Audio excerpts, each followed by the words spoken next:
Ladies and gentlemen, tonight we are live for another edition of NASCAR 06 Total Team Control on the channel, and we are running at the Indianapolis Motor Speedway for the running of the Brickyard 400 presented by Allstate. This is going to be an interesting race today. It is going to mark the halfway point in the season once the checkered flag flies this afternoon. And as far as the season championship goes, you can see at the top of the screen, our driver Greg Biffle, 6th in points, 117 points, back out of first place. Actually coming off a second place finish at Indianapolis last night on IRP on the short track across the other side of town. And now we're at the big 2.5 mile oval, the famed Brickyard, for this race today. Hit that like button, subscribe for more daily NASCAR content as we get into this afternoon's event, and we'll try to get this crown jewel victory. Greg Biffle never won the Brickyard 400 in his NASCAR Cup Series career. We're going to try to rewrite history today in this 2005 season and try to get him back in the championship hunt. He did lose points last night, though, despite he gained 3 spots in the points standings itself, but he ended up actually losing 10 points to Jeff Gordon, who is the points leader now after taking away the points lead from Elliott Sadler. He went in just 6 points out of first. He's now 29 points ahead of Sadler. First in the standings, Gordon has back-to-back wins coming into a racetrack he has won many times in his NASCAR Cup Series career. Starting last, no qualifying, no practice today at the Brickyard. It's going to be a long haul for Greg Biffle over these 400 miles. Green flag is going to be in the air, and we are underway as Elliott Sadler will lead the field to the green. He'll be on the pole for the start of today's Brickyard 400. Biffle backing off on the start here, really wants to get a feel for his race car at the start of this race. As the field rushes 2 by 2 through the short chute into turn 2 now. And heading down the back straightaway, everybody jockeying for position. It's so hard to pass at Indianapolis. It's going to be a tough task today for Greg Biffle to try to work his way up towards the front, try to get the win. Him and Gordon were the 2 fastest cars at IRP last night. But he was able to get a pretty good run at it, a good comeback late on some pit strategy under that last caution and a restart with about 70 laps to go. Went back in traffic, took 4 fresh tires, got back up to second, but he ended up a little over 2.5 seconds still off the lead when the checkered flag flew. Really hoping nothing happens in front of him accident-wise. Car feels really tight right now, I'm not going to lie. I feel like I can roll into the corner deeper and it's just not letting me without starting to really walk up the racetrack, especially in turns 1 and 3, which are the high-speed corners on the racetrack. Brandon Martinez, Wade Solinsky, thanks for tuning in. Sucky jersey. Yeah, this year it is. Hey, this is a back-to-back MVP winner. Thank you very much. He's not playing like it this year, but maybe he will at some point. Biffle getting closer behind these cars off the exit of turn 4, lap 2. Big run in the draft at the start-finish line. And he's going to back out much early into turn 1. He's still trying to get a feel for the race car without any practice. Going to be a huge track position kind of a day, and it could be a fuel mileage race today. Could be a borderline 3-stop race. And of course, not pushing 100% at the back of the pack right now. It could make for Greg Biffle at possibly being able to save a little gas. He's lifting middle of the backstretch. Doesn't want to try to make a pass on these guys still. Elliott Sadler's led the first 2 laps of the race.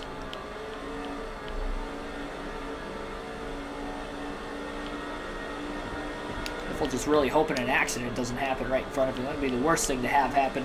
Rookie Kyle Busch to the lead off turn 4 as he's gotten by Elliott Sadler at the front of the field. Hendrick Motorsports' only 2 wins this year were by Jeff Gordon in the last 2 races.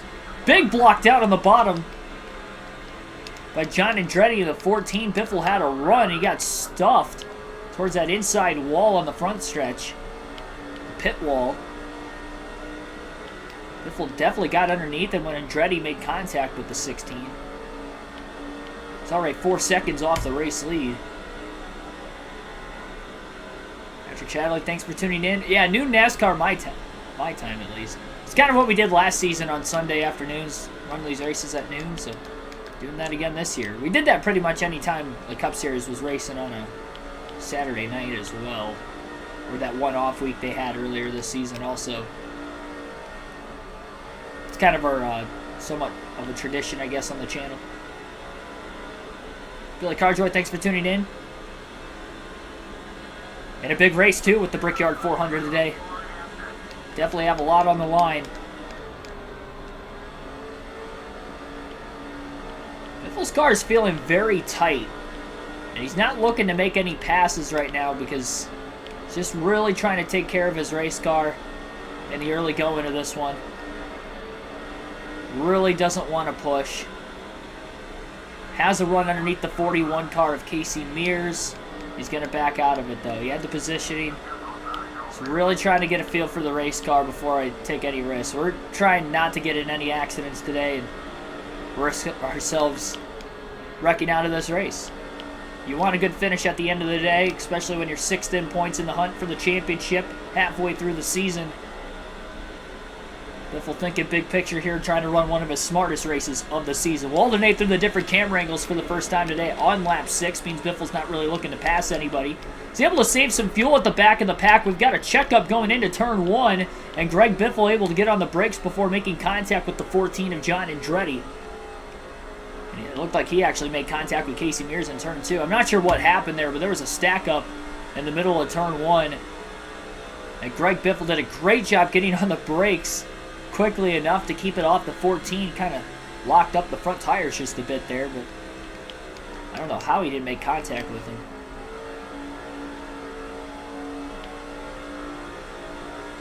It's going to save his tires throughout the course of the run, make it a little easier to make passes middle of the run as long as the tire fall off of Biffle's race car isn't too bad.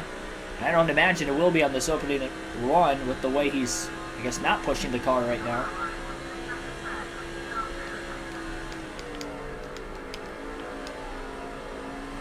My crew chief's probably like, all right, buddy, it's time to start making some passes, but I'm not too worried. I think we'll get caution today. The worst thing that can happen is this race goes caution-free with us taking it patient right now, and that's going to be harder and harder to get through the field, but I'm banking on that not happening.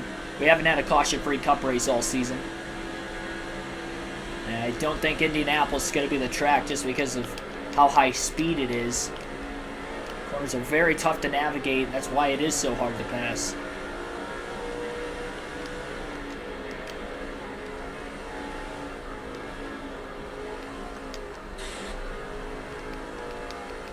We'll scrape into the wall off turn 4. Biffle's car definitely getting a little tighter as it gets closer and closer behind those cars in front of him when he's not backing up the corners too much, as he did that time. Definitely going to have to make an adjustment change when I come into the pits. I think we're going to take some wedge out of it to try and loosen it up a hair. It's pretty tight. I don't know how much we're going to take out. At least a half round, maybe a full round.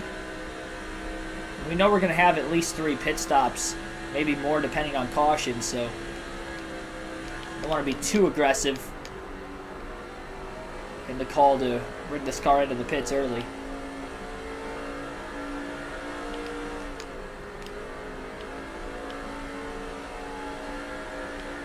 And just trying to get a feel. So Elliott Sadler led the first 3 laps. Kyle Busch has led every lap since, as we are at lap 9 now at the start-finish line. Chief yelling at me to get going. Second time now.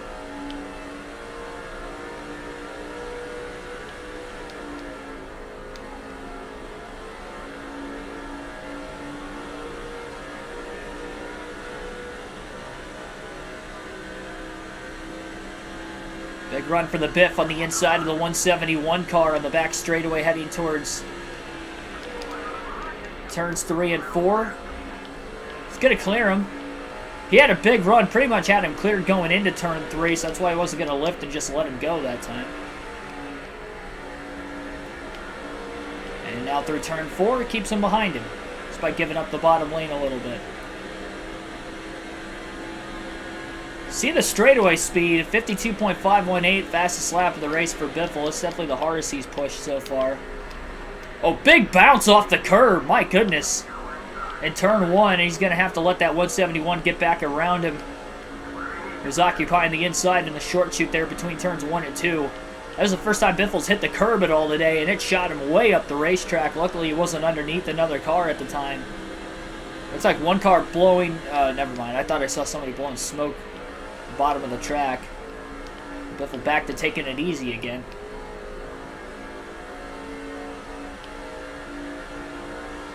Forget it's a race, not a Sunday drive. It is Sunday.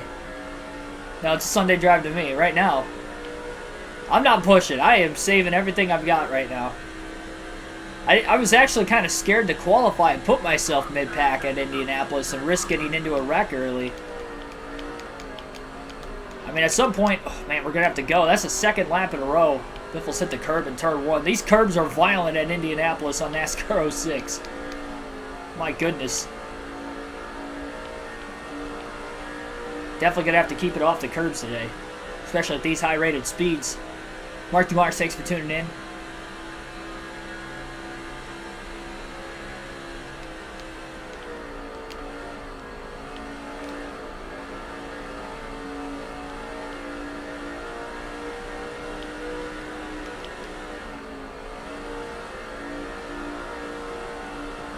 Derek Booth, thanks for watching. Yeah, I was actually watching that Tampa Bay game earlier. Up until just before the stream started.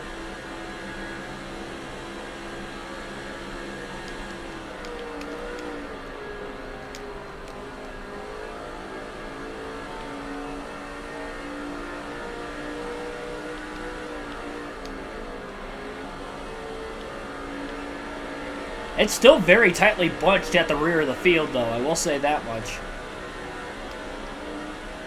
If we're getting blocked on the outside lane there by the 171, and then back down to the bottom, so he'll get out of the gas and keep him in front of him again.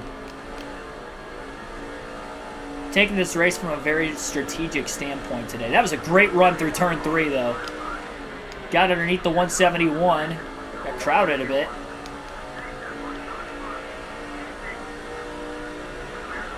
Biffle up to 42nd again.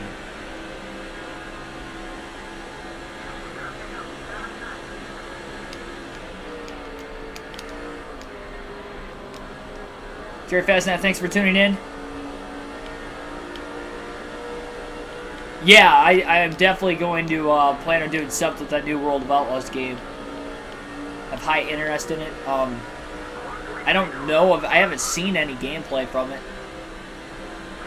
I know with iRacing behind it, I would imagine it's got to be somewhat of a decent game. Biffle making these passes on the back straightaway. A couple passes he has made. Pretty much cleared him on the middle of the back stretch or front stretch and stays clear going down into the first turn. He's able to do that because of the drafting help.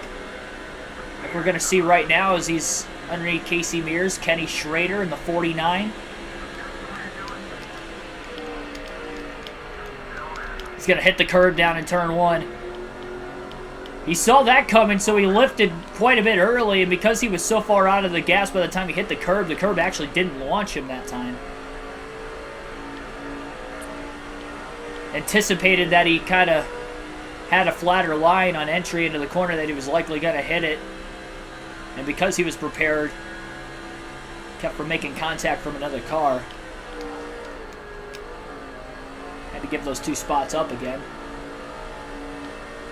Goes right back in line. Casey Mears trying to go after Kenny Schrader for position.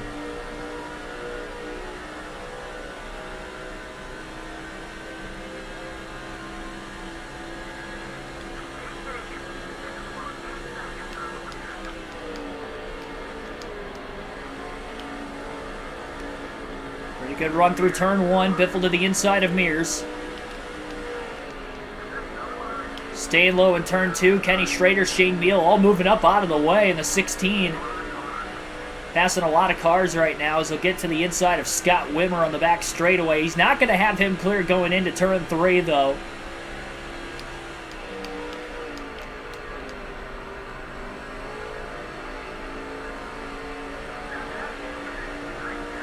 Got through turn 3 well, still has that advantage down on the inside into turn 4, and the pass is made.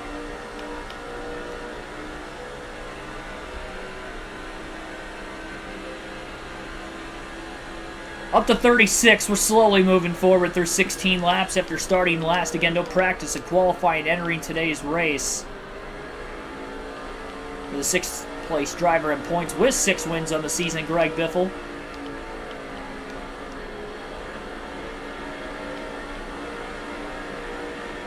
Nice little run on the back straightaway. Pulling out of line. He's actually 3 wide right now.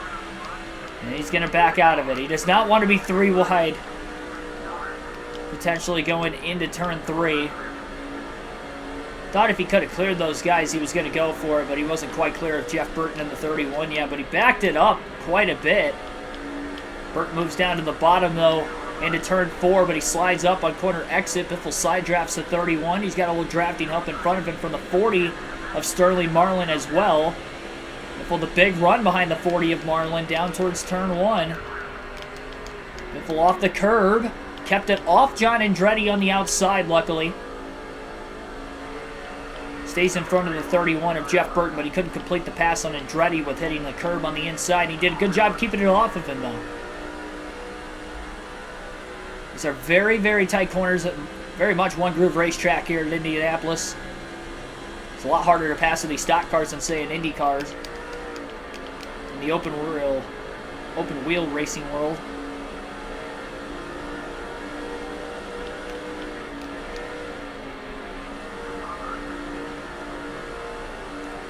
Biffle gets by Andretti through turn 4 underneath Terry Labonte quickly as well. Might try to go for a pass underneath Kyle Petty heading towards turn 1. And pass is going to be made. Complete through turn 1. Great corner by Biffle. And because he was clear, he was able to let it feed out towards the wall a little better. The other Petty Enterprise car right in front of him of Jeff Green in the 43. Biffle was all over Green's left rear corner panel there. Side drafts him, getting a nice run off the 40 of Marlin in front as well. Quickly to the inside of Boris Said in the 36.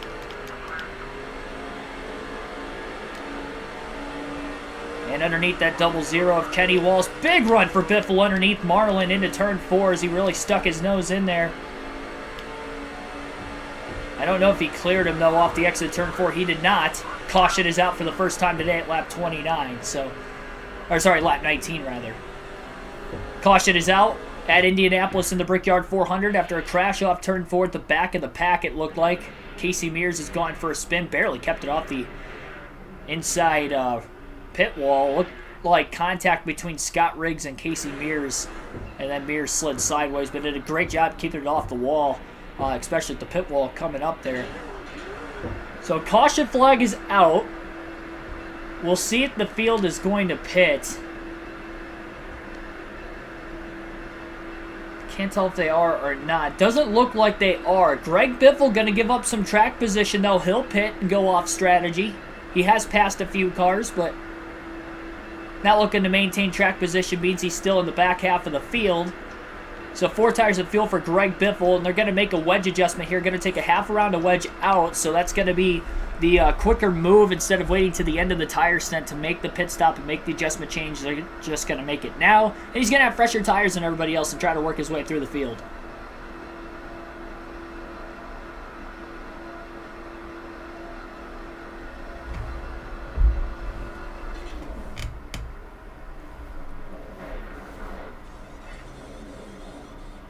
Tampa ended up winning. I think it was 14-3 when I stopped watching it. Right at the end of third. The third. I think Seattle put up a little bit of a fight. Anybody see that stiff arm at the end of the third quarter by White for Tampa Bay? That was like a Derrick Henry-like stiff arm. That was fun. I was laughing when I saw that. Green flag back in the air. All 43 cars still in the race. Lap 23 restart following the lap 19 caution.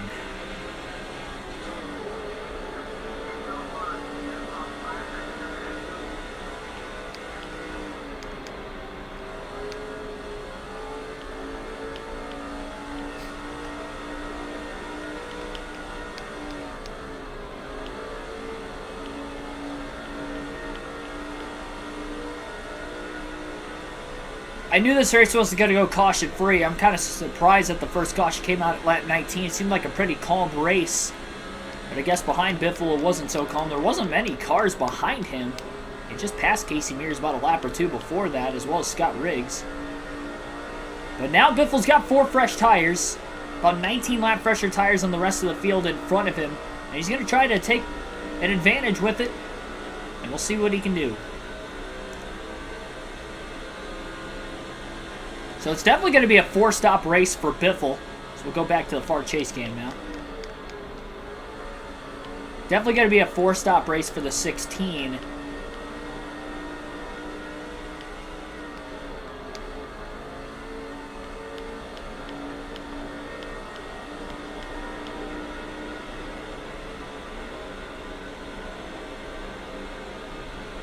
A big run on the back straightaway.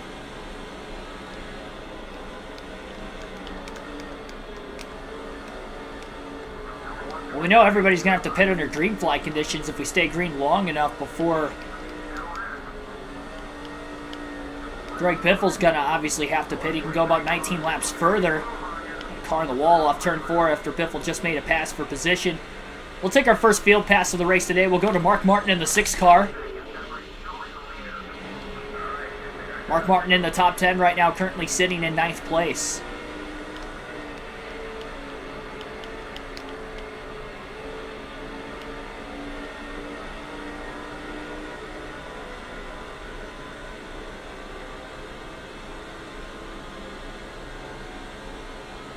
Kyle Busch still holding on to the lead at least the first couple laps after the restart. Sadler, who started on the pole, looks like he's in about 5th place right now.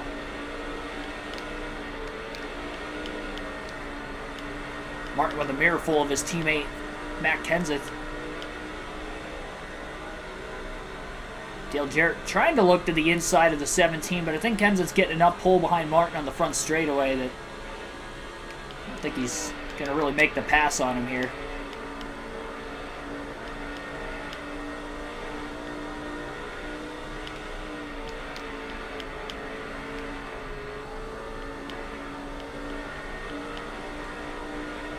Definitely hoping Biffle can make some passes at the rear of the field. With those 19 lap fresher tires, I'd imagine probably can. Surprised more cars didn't pit, but knowing how hard it is to pass here, I'm also not surprised at the same time. It was hard to pass at IRP, but for a completely different reason. This is because of the high speeds in the flat track. IRP is more because there wasn't a lot of straightaway to work with to really build up speed on that short track, very long turns. 52.116 for Mark Martin that last lap. Any lap Greg Biffle ran, though, he was back in heavier traffic and wasn't really pushing extremely hard at the start of the race either. The 6 car's got some speed.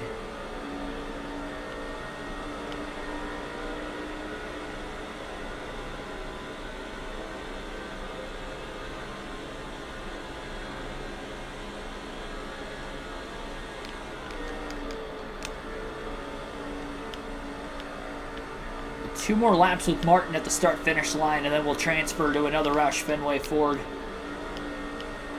in the field.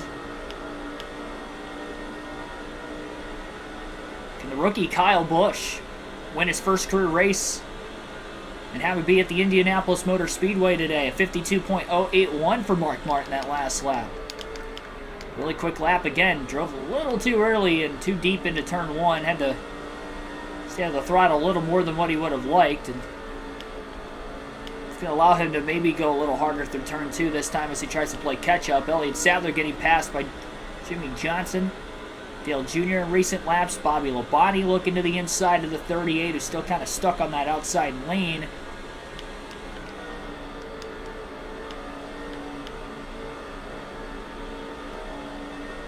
Trying to get up there so he could get underneath Sadler as well. That's not going to happen. Sadler's going to be able to slide back down in the bottom lane in front of the 6.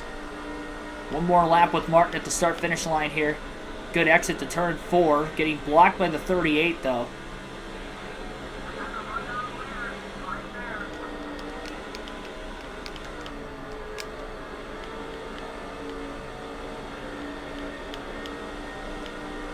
Kyle Busch has lost the lead, by the way. Carl Edwards out in front. Jeff Gordon to second. Busch back to third. Ryan Newman looking to get to the inside. Big block by Elliott Sadler on the back straightaway. Martin sitting behind the 38. Sadler's got that drafting help down on the inside. Into turn 3 they go. And Sadler gets underneath the 18 of Bobby Labonte, looking for the spot.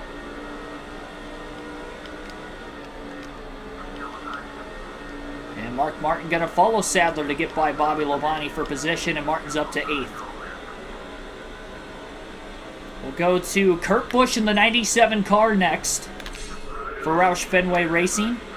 He is in 13th, sandwiched between Tony Stewart, who is behind him, and then Matt Kenseth, his teammate, in front of him. He's had a good string of races here lately. Almost got underneath Kenseth going into turn 2, giving his teammate a little bit of leeway. Everybody's so hesitant in this race.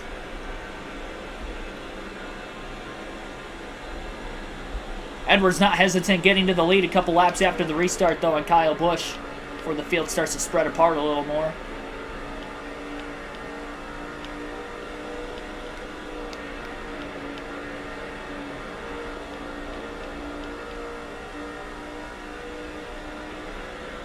Bliss up in 11th place as well.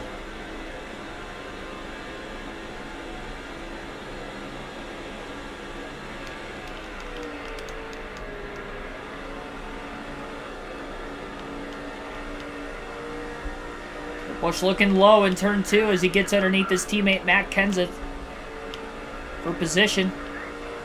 Down on the inside of the racetrack, and Kurt's going to be clear of Matt Kenseth for 12th place.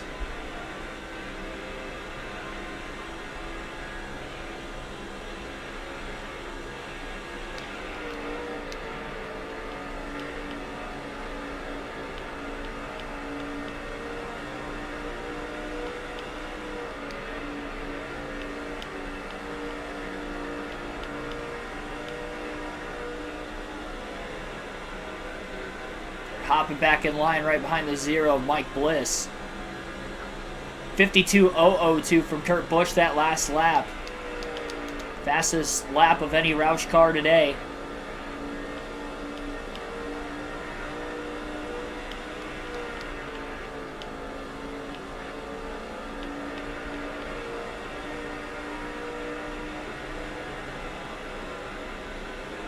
You're right, we probably will be in the 51.9s very soon. With somebody. Just have to wait and see who it is.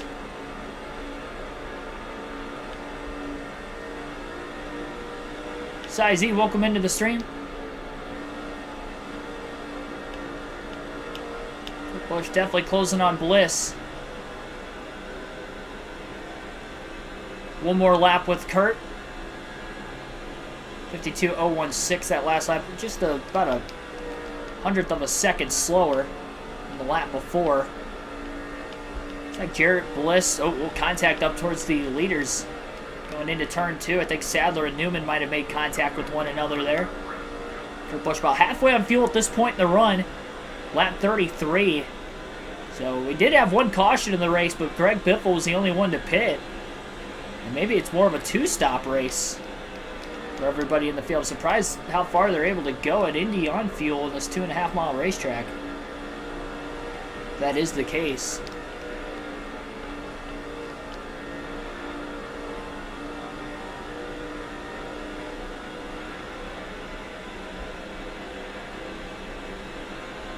We'll transfer to Matt Kenseth on the 17 car next.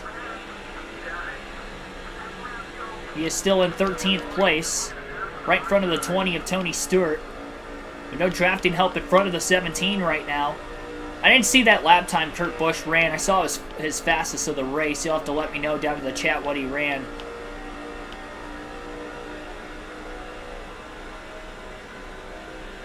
Yeah, so it's probably going to be a 2-stop race then for everybody, considering they did not pit during the first caution.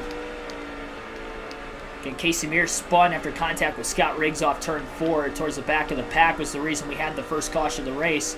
Greg Biffle pitted. He started last, got his way up to about 34th, 35th when the caution came out. chose to take tires and also make a slight wedge adjustment. So they took a half round out to try to help loosen it up just a bit. 51.848, geez Louise. Talk about 51.9s, we had 51.8 from Kurt Busch. Ethan, thanks for tuning in. Make IndyCar run at Daytona. You've been a huge advocate of IndyCar racing on super speedways on the channel, and in our history here, having you in the chat.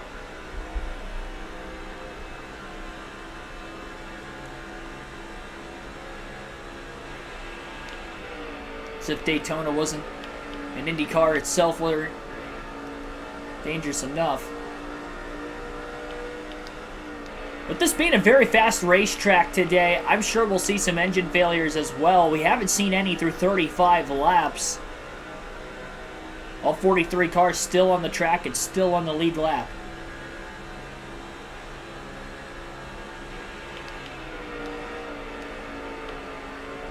Kenseth and Stewart kind of slowly catching up to these cars in front of him. Even though there's no drafting help for the straightaways with anybody in front of Kenseth, at least he had somebody behind him trying to give him somewhat of a push.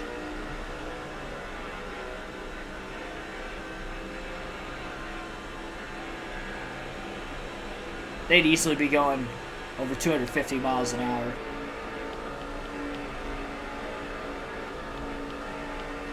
I mean, they already hit like 230 at Indy. They'll probably be like 260, 270.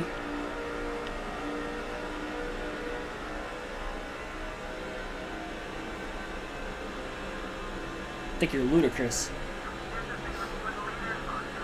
52.020 that last lap for Kenseth. We'll transfer to Carl Edwards when we get to the start-finish line this time by. He is the race leader.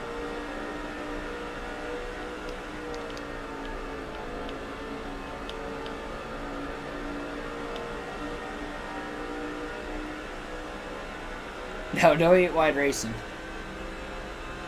I haven't seen much 3 wide either.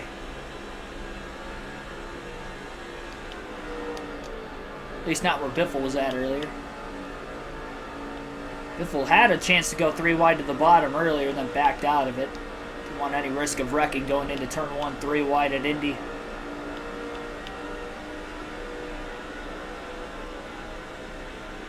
Hot Wheels Highway 35 racing. 300 miles per hour. So to Carl Edwards in the 99 car we go. As he currently leads this race right in front of Jeff Gordon. The rest of the pack, Jeff Gordon trying to go for 3 wins in a row today. Edwards entered a little wide into that first turn. That's going to give Gordon a run off the exit of turn 2. Edwards trying to hold on to the lead here. Gordon's staying in the draft right now down the back straightaway. Not looking to really pull out a line yet.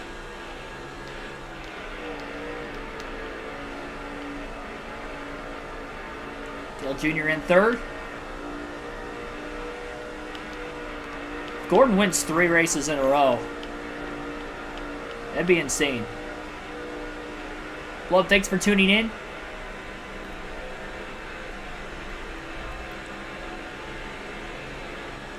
Gordon looking for that first lead of the race.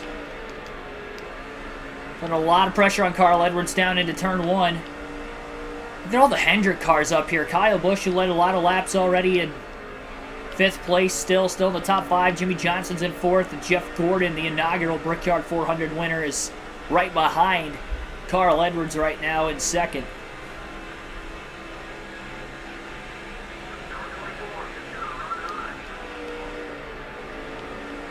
$300 IndyCar at Daytona in the draft?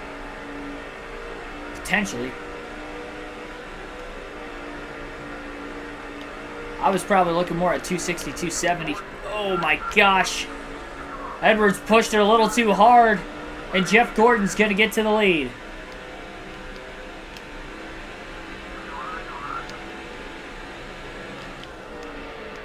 And Jimmy Johnson on the outside heading into turn 1. That's probably not going to work.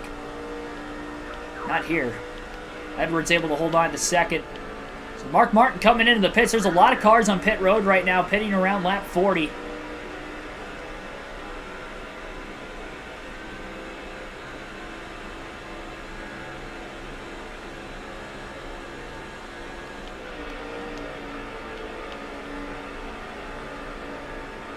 know Greg Biffle could stay out a while, pitting at lap 19 during the caution.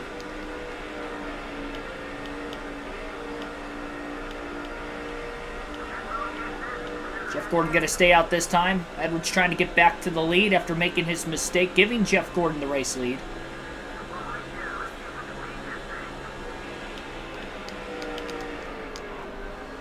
Three more laps yet with Edwards. Then we'll go back to Greg Biffle. This car's definitely going to lap down that we're at the tail end of the field. If you're far enough up in the running order when you pit, you'll be able to stay on the lead lap. On this racetrack, takes just over 50 seconds to make a lap around. Edwards going for the lead. Looking really low down towards turn 3. Jeff Gordon going to try to block. It's going to be tough without Gordon making a mistake for Edwards to get in front of him, unless Gordon tries to pit sometime soon, which could be possible. Off turn 4, Jeff Gordon will pit. So Gordon will pit, giving Edwards the lead off turn 4. Matt Kenseth is in as well. Lap 42, Carl Edwards back out in front for the second different time today in the Brickyard 400 at Indy. Couple cars side by side there on the apron trying to get up to speed. Hopefully they can get organized at some point here. On a 1.4 second lead now for Edwards.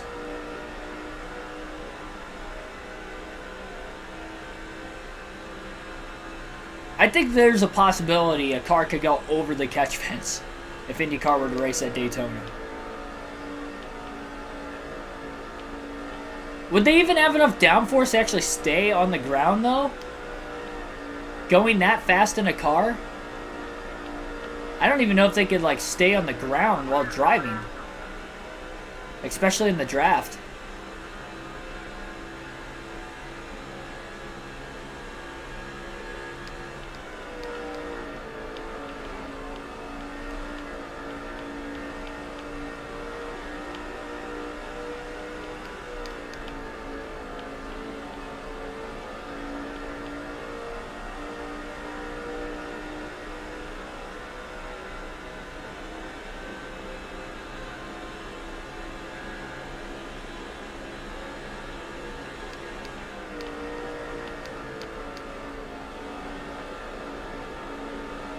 IndyCar at Daytona, at minimum killing 12 people. Maybe more if car goes into the stands.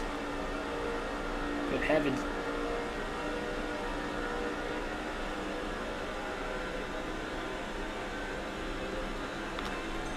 We'll go to Greg Biffle in the 16 car again. Lap 44 as Carl Edwards leads. Biffle's up to 5th right now. Not too many more cars on the lead lap that still have to pit. Biffle's only 6.5 seconds behind race leader Carl Edwards, who was in 2nd when we had pit stops going on, considering Gordon was in the lead in front of him.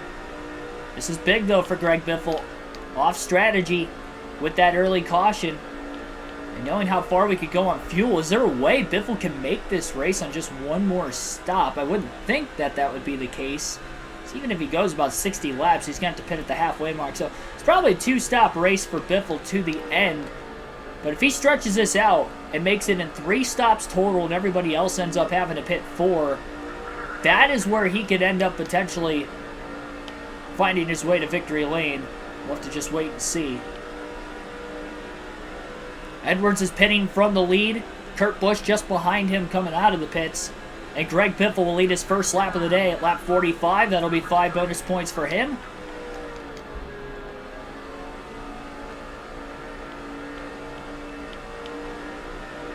Car coming out of the pits. 143, and Biffle had to check up big time into turn 3 to keep it off of him. That was kind of a close call. Biffle did not want to be on the outside going into turn 2.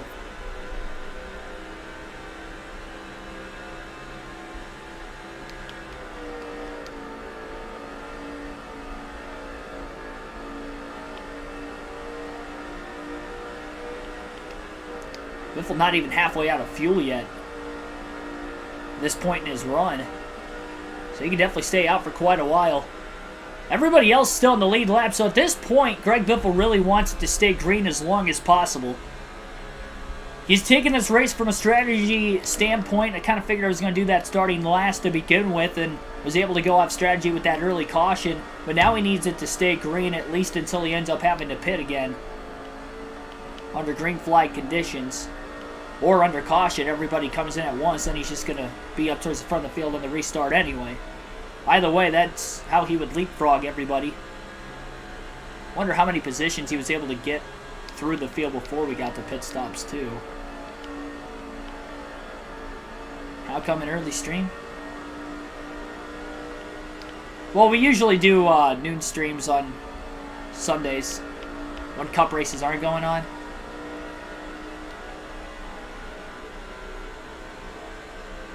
Did that for some of the night races for the Cup Series this year. We did it all off-season last year too. Pretty much plan on that likely being the case going forward.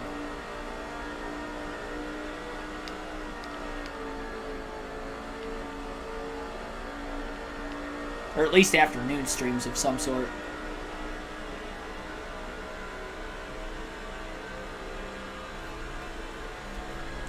.4 second lead right now for Biffle. So other drivers have about 20 to 25 lap fresher tires on him. So they'll slowly start to cut back into that lead. Biffle's not going to give up 32 seconds though. He's going to have to do this a couple times, but still I don't think he's going to give up that much time. As long as his pit crew has good pit stops too. He is having to deal with lap traffic that have fresher tires, which would be a bit problematic, but I don't even think Biffle's going to be really looking at trying to pass those guys right now. There's no need to. In this kind of a circumstance, and he's already taken it pretty safe through 48 laps. Why keep pushing? He's in the lead. I'm in it to win it today. Especially with how good Jeff Gordon's running right now, and not just in this race, just in the previous races in general. Looking like a mid-season championship favorite. Definitely the hottest driver of any on the season. The hell's going to get beaten? I hope Green Bay pulls out a win. Not likely, but I'm hoping.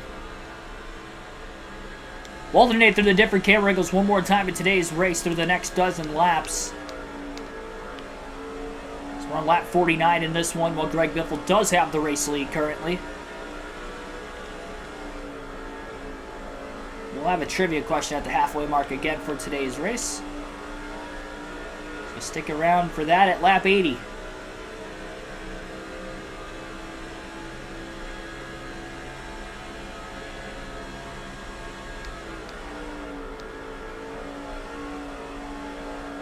Packers stink and they're banged up. Romeo Dobbs is out this weekend, so as if we were already lacking at the wide receiver group with Cobb on the IR, and now Dobbs is out several weeks with a high ankle sprain. I know Aaron Jones was questionable today too. I think he's playing, but it's not looking good for Green Bay. That and they're 3-6 too. They've already lost 5 games in a row. I mean, they still have a shot at the wild card. They're only like a game out of the final wild card spot. They're not winning the division. That's how good Minnesota's been this year. And they beat us once already, too.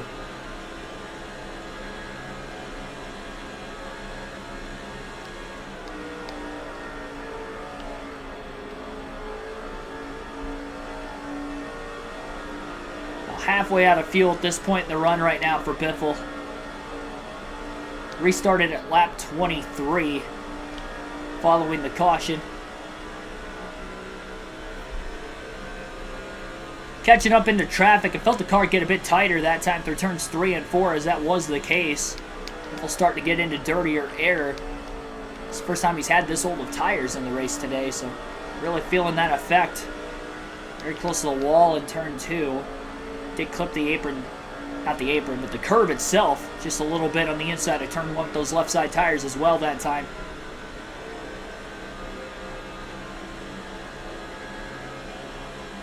Ashton Moy, thanks for tuning in. Biffle's in the lead right now.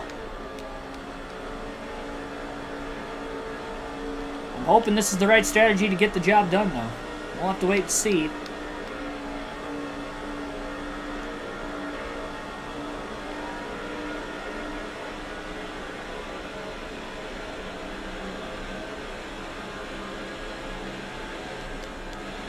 Not looking to lap anybody right now. He's just looking to sit behind him just like he was at the very start of the race, just kind of buying his time. This guy's in desperation mode to try and stay on the lead lap, and Biffle's not really going to worth risking trying to make any passes. Should have left the bottom open just a hair there, but again, Greg Biffle being extra patient right now at the rear of the field. He feels he's on a winning strategy pitting during that first caution of the race. It's definitely a strategy in which he's going to lead a lot of laps regardless, so the chances of him leading the most laps and trying to get 10 bonus points today is going to be very high. At the very least, getting a good finish is probably more than likely as well.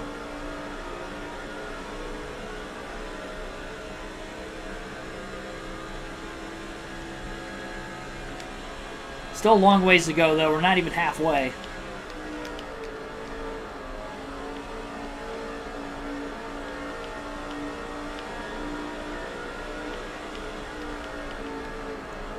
I believe Las Vegas will be the next race on the schedule, and it will be a night race at Vegas, if I'm not mistaken. Either that or Darlington at night. One of those two are those are the next two races. I can't remember which one is next. And a couple of 400-mile races on some intermediate tracks. Coming up, I guess this is technically an intermediate too. Different one at that.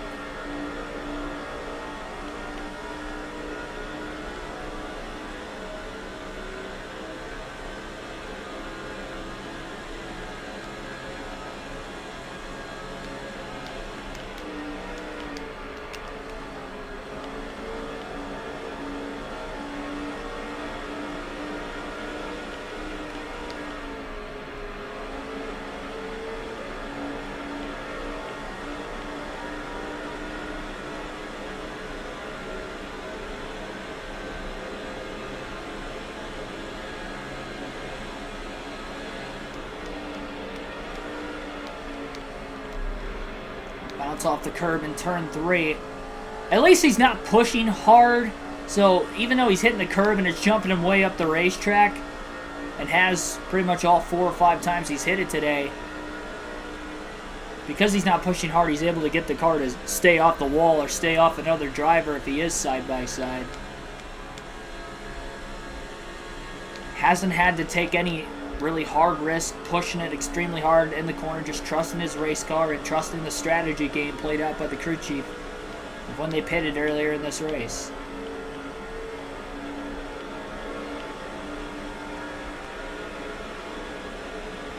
It's going to be a much tougher battle to get around these guys now versus before when he had fresher tires before. Now he's on older tires.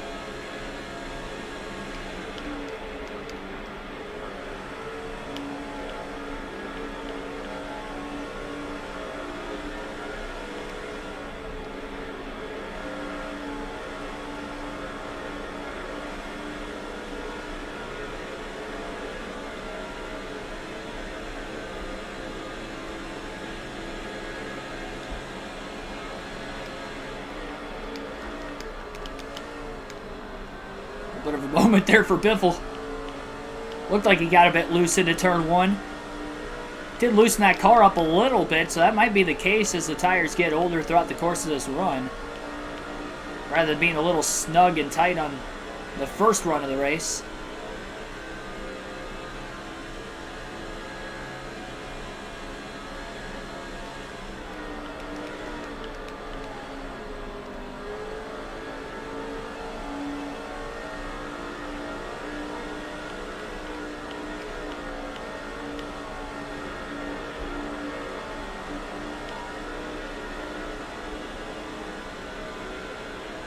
Honestly, I had zero clue we could go about as far as we have tried to stretch this fuel tank out.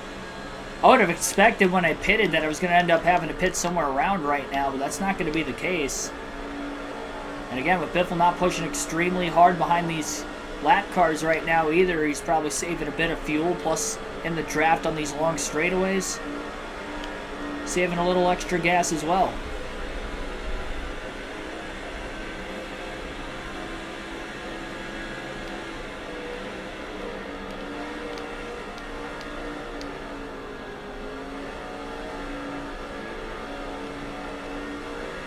Interval definitely closing with a lot cleaner air pressure tires for the second place car, but again, Biffle not worried about it, this big of a lead.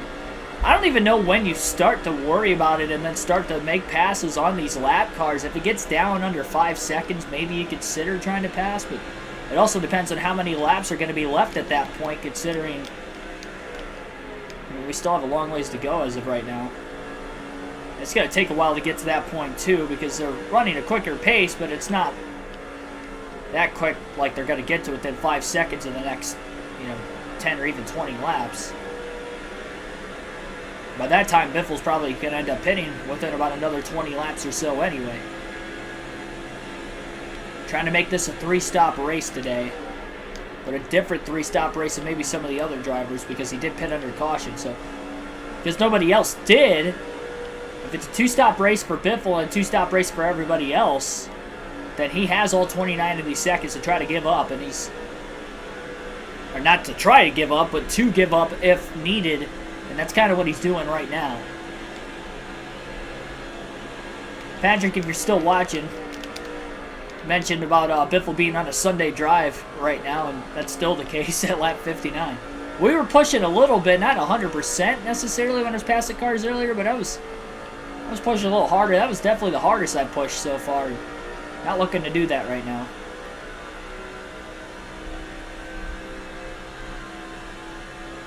Good little race going on, for ourselves at least.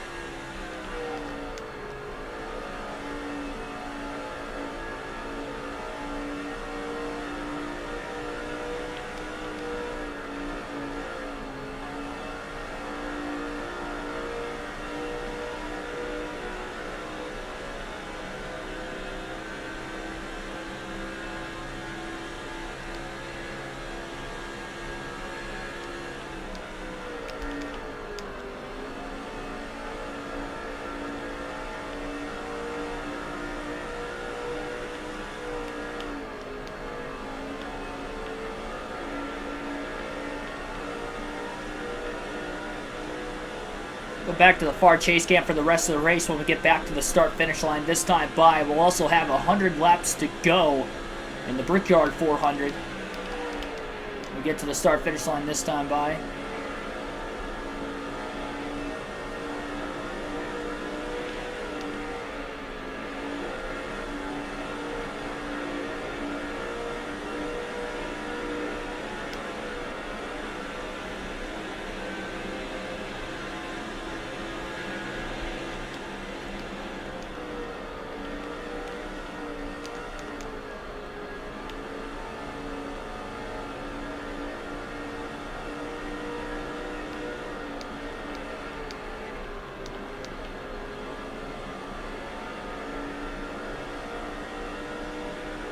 One car dropping all the way down to the apron. John Andretti there trying to break the draft, it looked like. Pull back up in line, kind of stalled the outside out. Looked like John Andretti at least.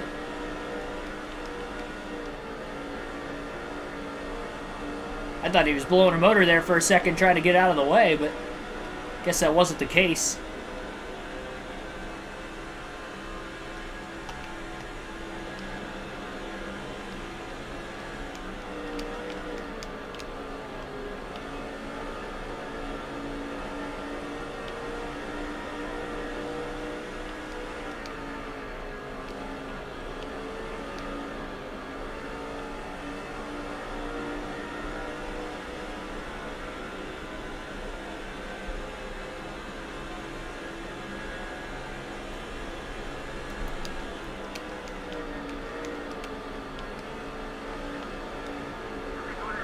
Quarter of a tank of gas left for Biffle at this point in the run. Lap 62 in the race. You can pit at lap 19 during green flag conditions.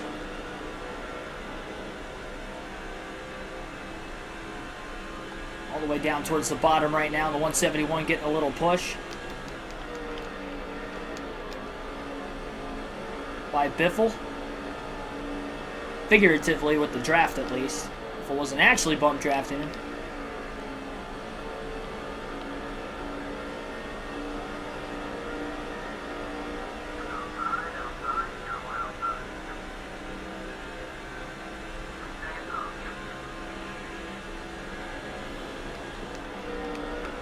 pulling out of line and out of the draft like that early on the straightaway that everybody else, as long as they stay in the draft and Biffle doesn't side draft him, he's not even going to be side by side into the corner to begin with.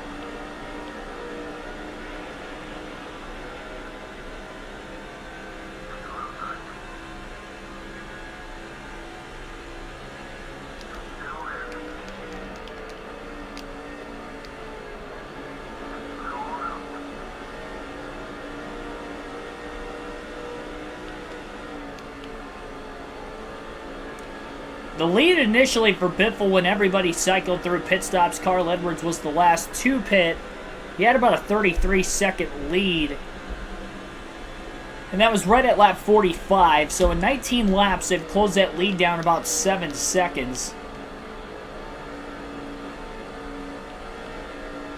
Which is definitely a pretty substantial margin in pace difference. Field was more spaced apart at the back. Biffle would maybe consider passing these guys, but it is so tightly bunched together right now that he doesn't feel comfortable being in the middle of all that. With a lot more at stake versus where those drivers are running at the tail end of the field.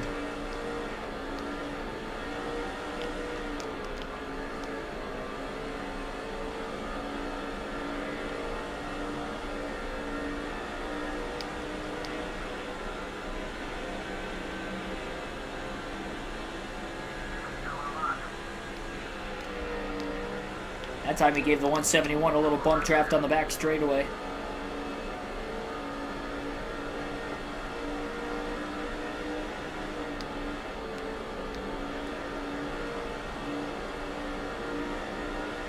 Probably going to pit right around lap 80 is what I would expect.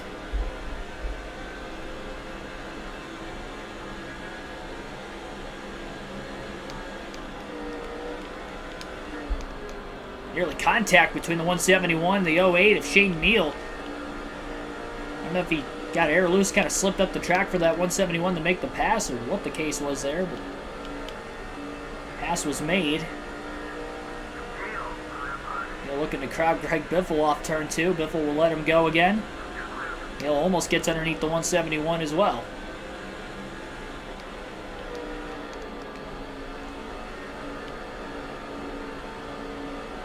If we could cycle all the way through a second set of green flag pit stops for everybody else, obviously Biffle would only get through one. The time everybody else would end up eventually pitting a second time. Biffle will be alright, strategy-wise.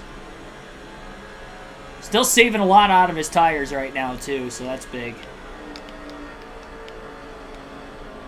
He has not pushed these tires that hard throughout the first 2 runs of the race, and we have a caution.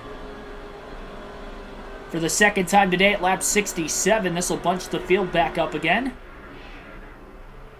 And we had a crash, it looks like off of turn 1. Oh, hard hit.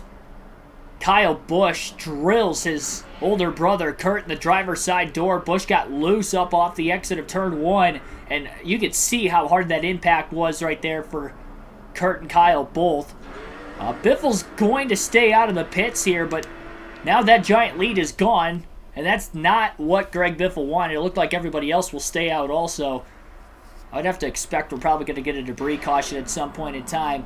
Green flag going to be back in the air. Biffle probably going to have to push harder than he's pushed all race long after that caution between Kurt and Kyle Busch in turn 1. Again, Kurt got loose off the exit of turn 1. Nowhere to go for Kyle off the exit of the corner and got into him. Edwards overdrives the first corner on the restart. Dale Jr. is going to get underneath him and pass him cleanly into turn 2 for second. Trying to get a shot at the 16.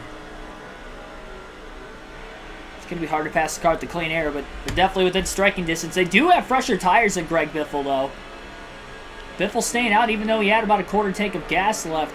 Really trying to stretch this run out as long as he possibly can and lead as many laps with it as he can. But on about 25 lap older tires, it's going to be hard to hold on to the lead.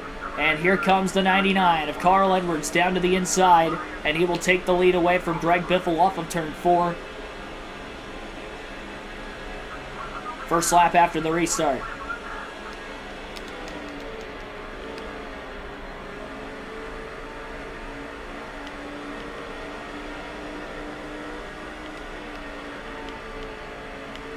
Junior goes extremely wide in turn 2 as he's up on the outside. Sadler and Gordon going to get around him for positioning.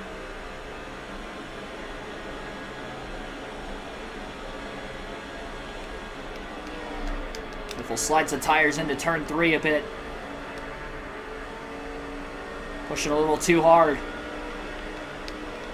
Trying to get to a guy on fresher tires. And he gets into the wall a bit off turn 4 as well.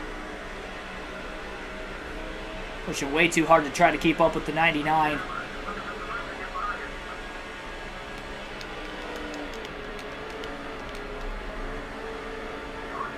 Caution again for the 3rd time today. Caution flag is out. And it is going to be debris off Kyle Busch's race car as his hood has fallen off. Quite a few drivers on the inside lane ran it over.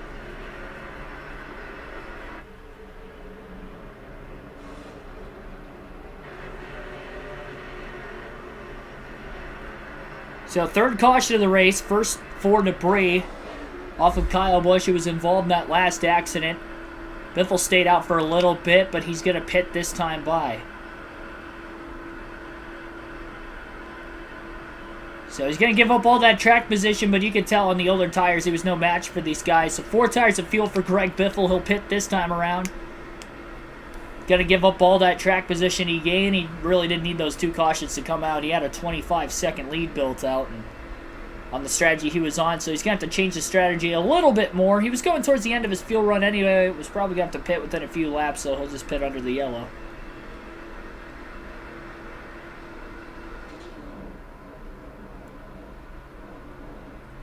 And pits from 2nd. Second pit stop of the race for Biffle. Has not made a green flag stop today. Everybody else has only pitted under green once. This is his 2nd stop, so he's the first to pit twice. But everybody else will have to pit eventually. At some point in time here. Next Daytona 500 for the Throwback Thursday. I'm not sure yet. You guys will get to vote for it every single week on Mondays in the community tab. So starting tomorrow, be on the lookout in the community tab for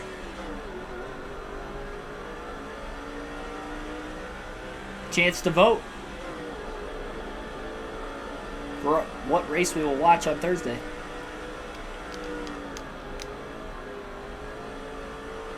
(2006) already in the books.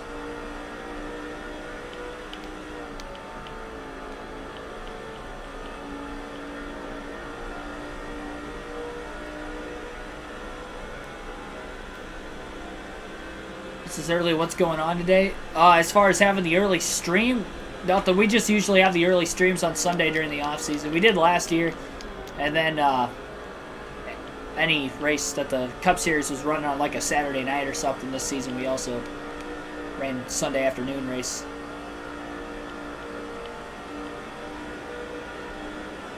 Well, Biffle back to being patient again, knowing these guys are going to end up pitting at some point in time.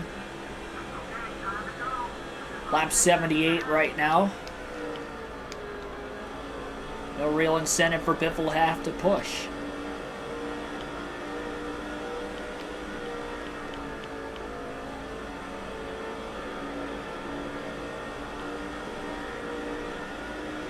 Three cautions in the first half of the Brickyard 400 so far today.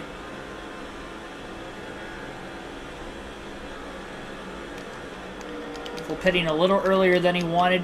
Stayed out during that second yellow, but the third one he did pit. And then pitted during the first caution way back at lap 19 as well. We're thinking he probably could have made it just past lap 80. Hopefully he's still on strategy to potentially make this on one more stop the rest of the race today. Get all the way down on the inside of the racetrack right now in the front stretch. Pulling up, and he'll let the 171 go. So kind of the same situation he was in prior to the caution. He was having to push hard there, and he was pushing a little too hard, but then ended up getting the yellow. And now he's making some passes as he's got fresher tires than the rest of the field again. It's underneath the 08 of Shane Meal.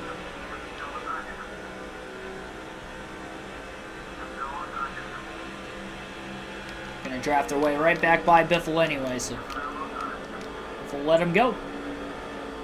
I have no clue if I have how fast of a car I really have.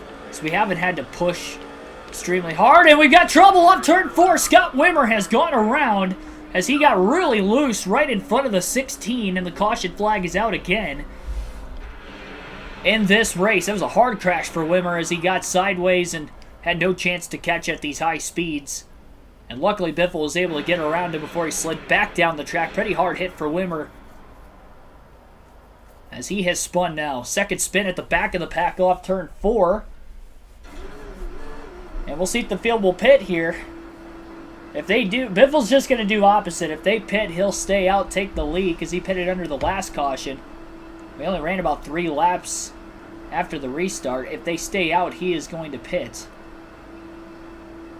And they are coming in. So Greg Biffle will stay out. Everybody else will pit. And Greg Biffle's going to be back out in front again. So fairly equal tires. Biffle's only going to have about 3 lap older tires than the rest of the field. So no difference there. Now we really get to see how fast this 16 is. Green flag back in the air. Lap 83 in the Brickyard 400.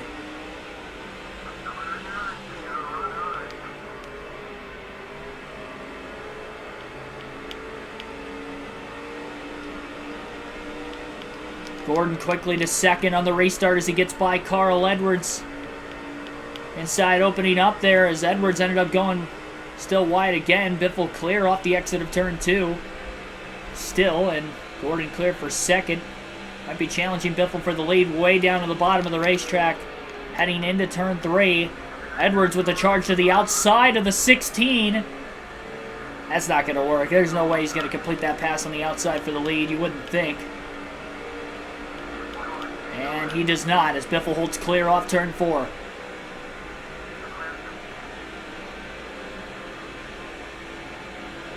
We'll take a field pass. We'll go to Mark Martin in the 6.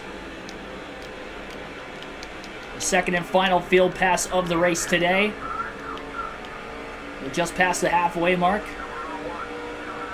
Lap 15. So just trying to hold on to the lead at the front of the field right now. Martin making a pass. Bobby Labonte trying to get underneath Mike Bliss, who throws a bit of a block to hang on to his positioning. He's in 13th. Kyle Busch was leading laps early in the race, had a really fast car. I'd imagine with all the damage he has after hitting Kurt Busch, driver's side door first after Busch had spun off turn 1 earlier, that he is not going to have the same car going forward in this one, unfortunately. And the chances of him getting his first career win today, not looking very good as he's outside the top 10 and 13th now. Trying to cross over Mike Bliss in the 0 after Bliss cleared him off turn 4. Busch to the inside into turn 1.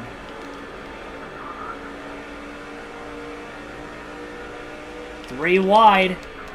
Into 3. A little bit of contact there between Martin and Busch. Luckily they were clear of Mike Bliss when the contact happened. Otherwise that definitely would have been a crash. Mark Martin's going to move his way up to 12th.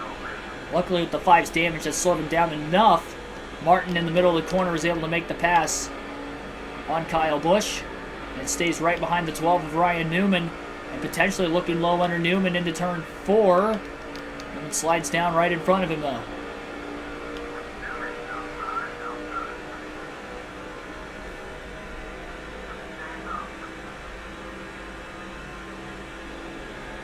.754 that last lap for Martin. Fastest lap for any Roush car so far today. That is ridiculously fast here with these Cup cars at Indy. Nowhere near as fast as an Indy car, I get that, but the stock cars, it's pretty quick.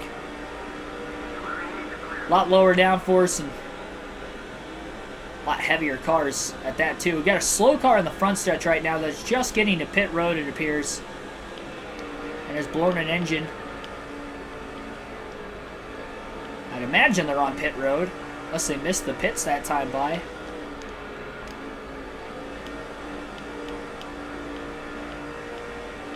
Yes, they are on pit road. Stopped just shy of the start-finish line in the pits. Can't tell who that is. 51.69 won that last lap for Mark Martin. Pace is getting quicker and quicker. Nobody's able to pass Biffle on the restart. Busch still hanging on to a top 10 after wrecking earlier.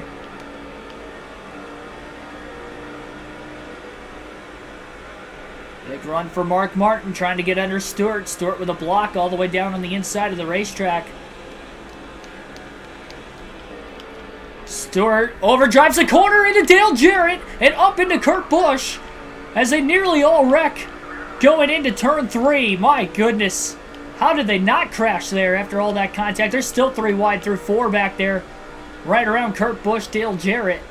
And Martin squeezes by for 7th after Tony Stewart overdrove the corner. And we'll go back to Matt Kenseth in the 17 car next, who rides in 2nd place behind race leader Greg Biffle. 50... Hey, question mark. Yeah, it was a fast lap for sure. Kenseth's getting a little arrow loose at the 24 of Gordon behind. I did not have control of Kenseth's car there. Caution's out. I did not have control of his car off turn 2. That was strange. And we've got our 4th caution of the race. Unfortunately, Kenseth was involved.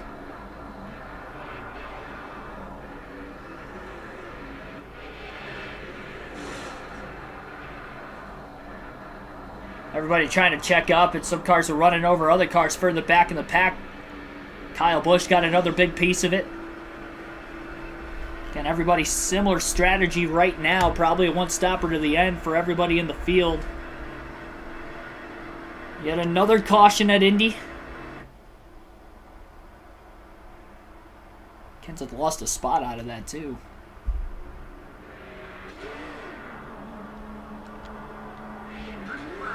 Green flag back in the air. I think Greg Biffle pit.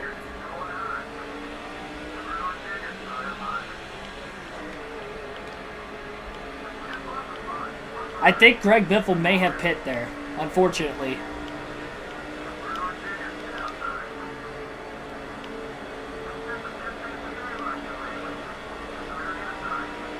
He's still in the race, but he is no longer in the lead. Jeff Gordon will be the new leader, so Biffle pit. I don't think he can make it on fuel to the end of the race either. And I'm not sure why he gave up all that track position, because he was in the lead. And on fairly equal tires.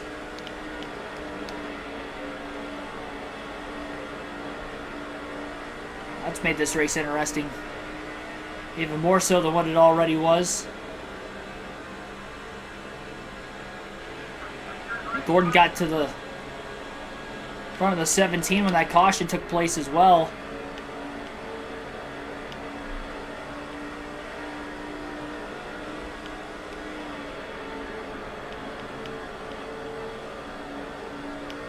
Kenseth trying to get a run on the 24. Gordon blocking for his life on these long straightaways.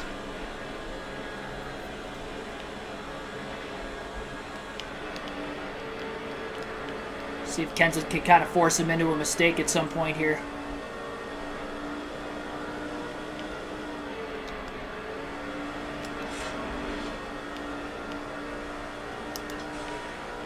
Well, not that time, at least. It's so hard to pass the leader. It's hard to pass in general, but especially on the leader.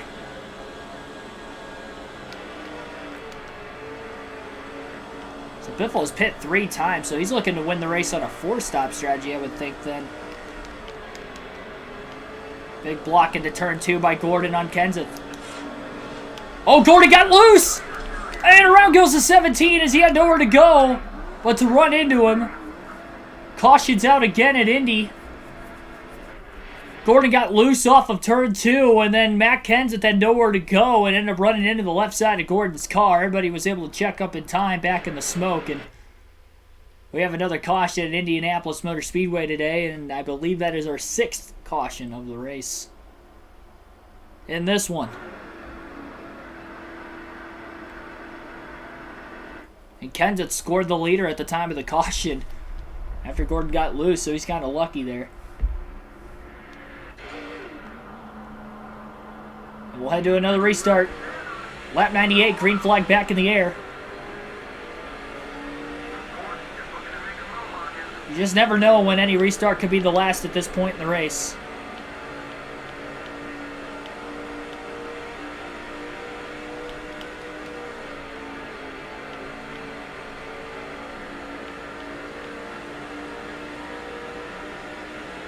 Dale Jr. looking to the inside of Jeff Gordon for the lead. Big block by Kenseth on the back straightaway on Dale Jr.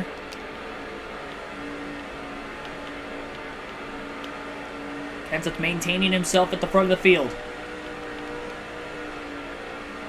Now Kenseth's going to be tough to pass as he's in the lead.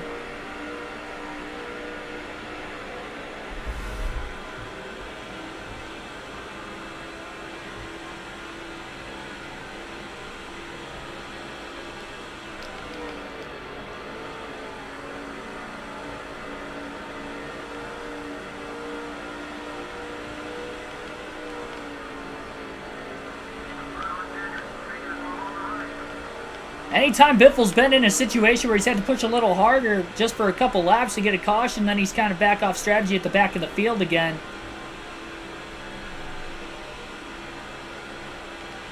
Ends up really mirror driving down these long straightaways. Dale Jr. losing the bottom lane, and Jimmy Johnson underneath him for second now. Kenseth loses the bottom as they head for turn 4, trying to get the drive off. And we'll transfer to another Roush car at the start-finish line, and we'll go to the 99 of Carl Edwards next.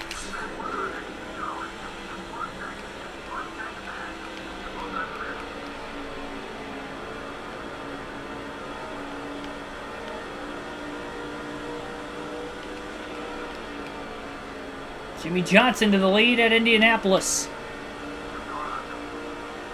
Trying to get 3 wins in a row for Mr. H. For Busch, who has that heavy damage from that earlier wreck. You could see the damage all over the left side of the car from Kyle Busch.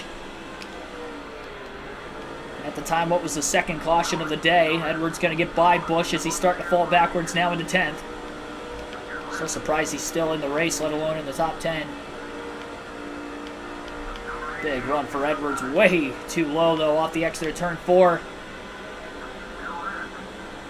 Side drafts with the 88 of Dale Jarrett to cross the yard of bricks. 60 laps to go, 100 laps in at Indianapolis tonight.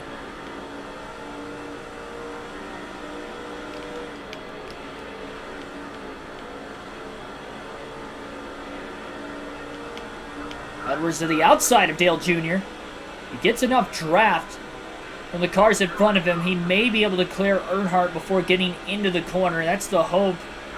He's going to try to squeeze the 8 down into turn 3. Not going to happen, and Edwards going to have to let him go. They were not going to make it into that corner.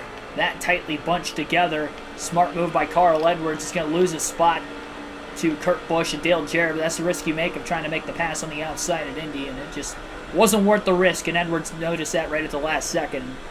Was able to get out of the way. He had such a good run, and Earnhardt blocked the bottom off turn 2. That's why he was baited and trying to go to the outside. Thought he had enough drafting help in front of him because they were side by side. Earnhardt also had decent drafting help in front of him as well. I think that's why Edwards wasn't able to actually complete the pass by the time they got into 3. If he wasn't clear, then that pass wasn't going to work, and he definitely wasn't clear.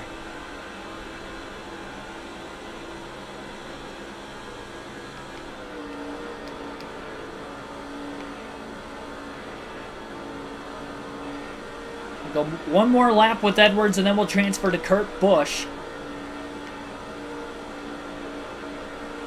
for a handful of laps, and then we'll go back to Biffle for the rest of the race. Biffle, again, still on an alternating strategy. 51.609 for Edwards that last lap. Fastest of the day for any Roush car. Contact there with Dale Jarrett in turn 1. Edwards underneath the 88 as he makes the pass for position. Kurt Busch getting by Matt Kenseth as well. Edwards trying to follow to get around his teammate.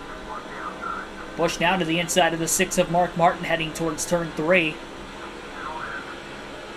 So, I mean, the Roush cars definitely have speed today. Will bounce off the curb there for Edwards. He will not complete the pass on Kenseth. They'll have to stay in line behind him. Kenseth didn't give him a lot of room to make that corner, and Kenseth now looking to the inside. Mark Martin, he slips up off the exit again. And again, Edwards looking for a run, but he gets blocked off by the 17 at the start-finish line. So to Kurt Busch we go. lot of damage on that left rear quarter panel for the 97.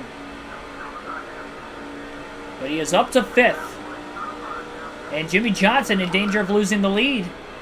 Elliott Sadler, who started on the pole and only led the first few laps of the race, is now back in the lead as he clears Johnson off turn 2. And the actual 2005 Brickyard 400 winner, Tony Stewart, trying to get underneath Sadler rather, and go for the lead into 3. So Sadler will not be the one to make the official lead change. It'll be Tony Stewart at the line, assuming Stewart can hang on. Deep dive into turn 4 by Kurt Busch as he tries to get underneath the 48, while the 48's still stuck on the outside with Gordon making the pass on Johnson and Sadler.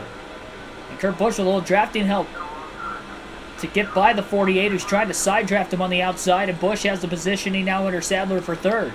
Kurt Busch, after spinning off turn 1, getting pile driven by his brother Kyle Busch at the same time, is still in the race. He is charging forward, trying to get that first win of the season, and he's up to 2nd as he clears Gordon off turn 2. And now can he get the lead from Tony Stewart? First time Stewart has led all day.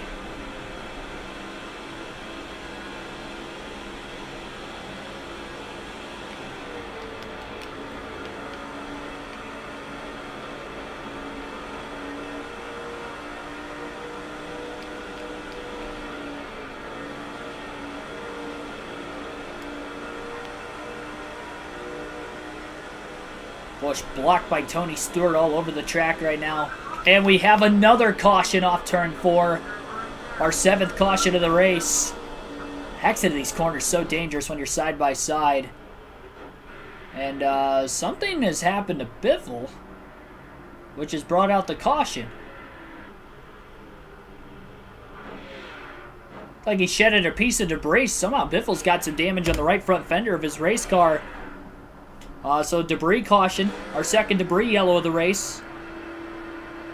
But yeah, that caution flag is out. Kurt Busch will stay out. And we'll see if the leaders will pit. I don't think they will. They'll keep their track position. I don't know how Biffle has damage. He's had a clean car all race. Must have gotten a stack up off the restart when we were doing the driver swaps here. So we'll have another chance at another restart. Green flag going to be back in the air at lap 109.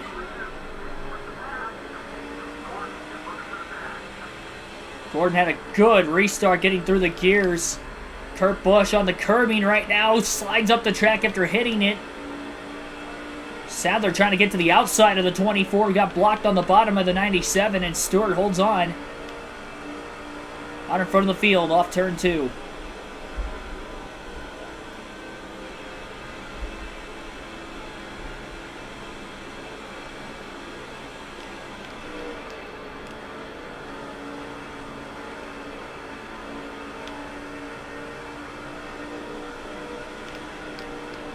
Busch wants to go for this lead again on Tony Stewart.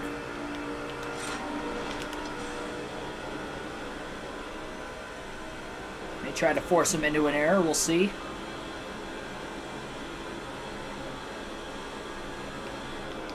Two more laps, then we'll go back to Greg Biffle for the rest of the race.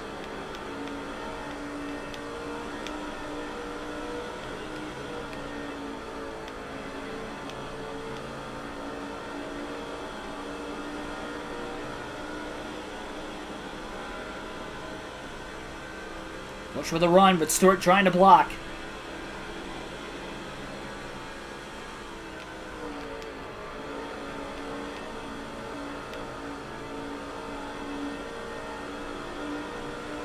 Kurt going with the wide arc into turn 4 that time. Trying to get Tony Stewart out of rhythm. Stewart blocks off turn 4 and still barely holds on to the lead. Two-car breakaway at the front of the field right now. 50 laps to go in the Brickyard 400 at the line.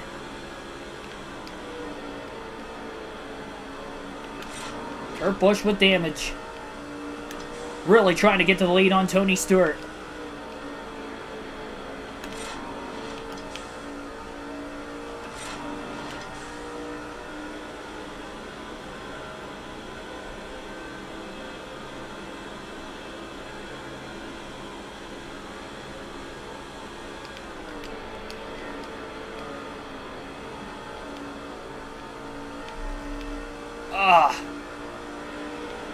A little too low in turn 3.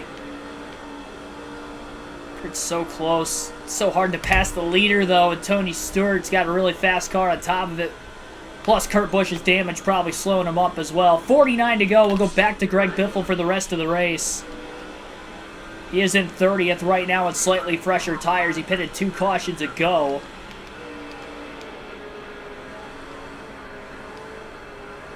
We'll see if he can get up there.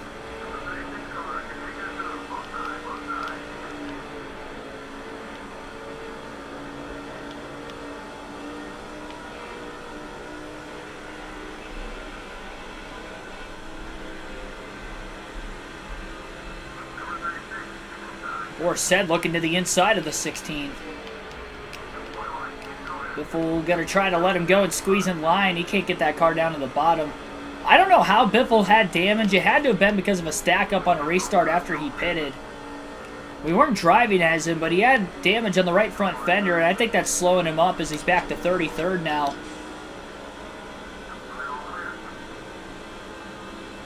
Kind of free-falling all of a sudden.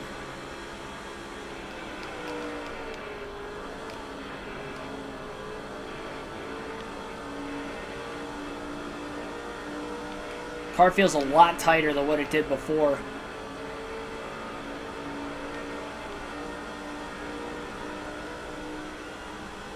Three ads interrupt the live stream. Like unofficial commercial breaks.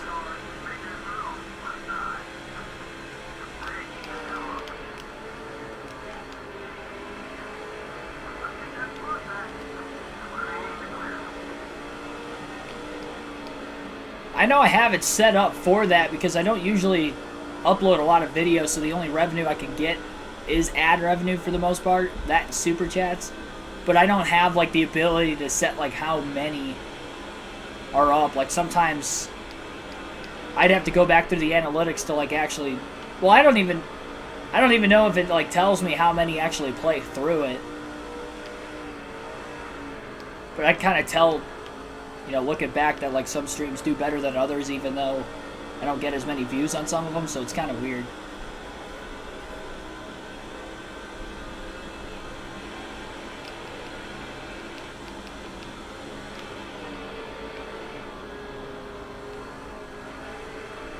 And Greg Biffle's car definitely has some damage to it. I wish I knew how he got the damage, but it happened off of our camera.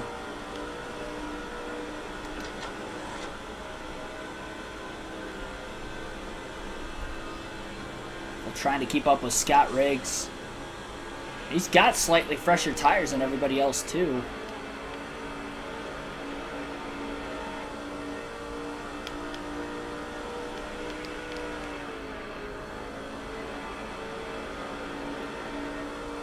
Tony Stewart though is the leader, and you just wonder what the strategy is going to be from here. Everybody's going to have to pit likely one more time. I doubt Greg Biffle's going to be able to make it upfield to the end of the race when he pitted 2 cautions ago. When he gets really close behind another car, that's when he's having an extremely hard time trying to get the car to turn, as he did right there in turn 4.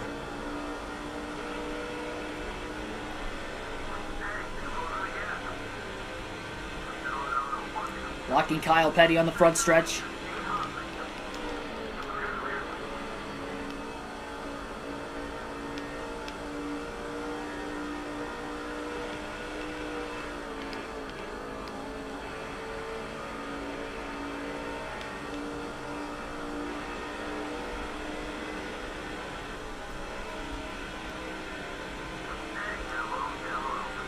Kyle Petty's blowing by Greg Biffle in the back straightaway. 16's got some damage. Not sure what it's from, but he's got some significant damage, it appears. Kyle Petty up out of the groove. A little loose there in turn 4. Biffle backed out of it, and he lost probably more ground than the 45 did, and the 45 is the one that got loose. I mean, the only hope right now is Greg Biffle can make it on field to the end of the race. And that's going to be his best shot to try and win. Schrader goes a bit wide off turn 1.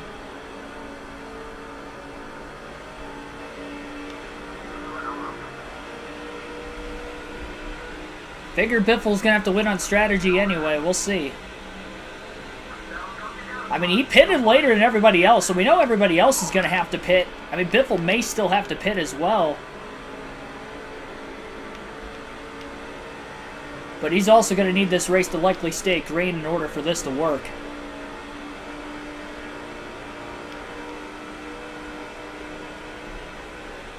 Up and going wide on that outside lane, and Scott Wimmer able to make a pass as well. Last lap was a 53.1 for Biffle, so his pace is way off. Leffler trying to pass on the outside. Doubt that's going to work.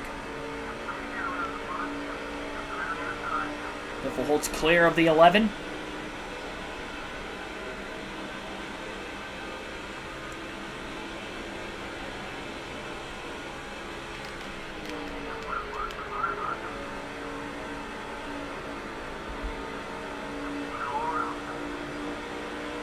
All these cars around the 16 are definitely faster than him.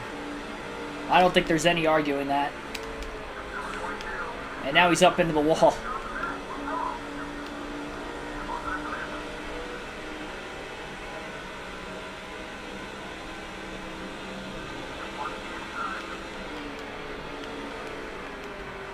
That's just unfortunate.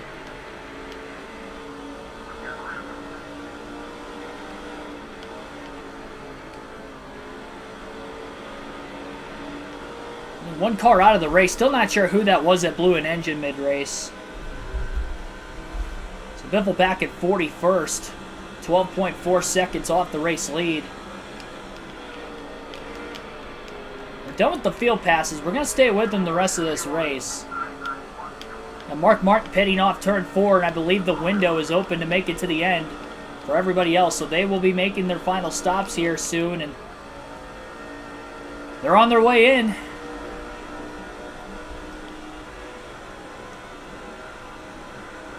Biffle got to get some spots back. So a fuel mileage race for Greg Biffle. Not sure exactly what lap he pitted last. Would have been during the second to last caution of this race, though, is when he pitted. And now he's hoping he could just make it on fuel to the end. He's halfway out, and we still got a long ways to go yet. I don't think that he is going to be able to make it.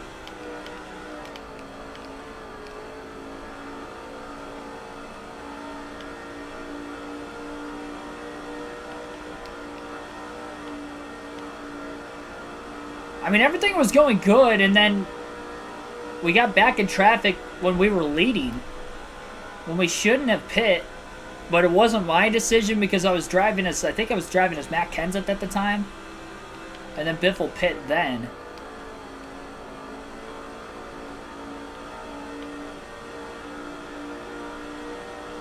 And then somehow got damaged when he was back in traffic, and now the car isn't even fast anymore. It's very slow. Handles better in clean air. It's still on the tighter side of things. He can stay out longer, take the lead again. Try to get some more laps led. Let's go a little splash and go at the end of the race. There's no way he's going to be able to make it on fuel to the finish. He's looking at least 10 laps short, if not more than that.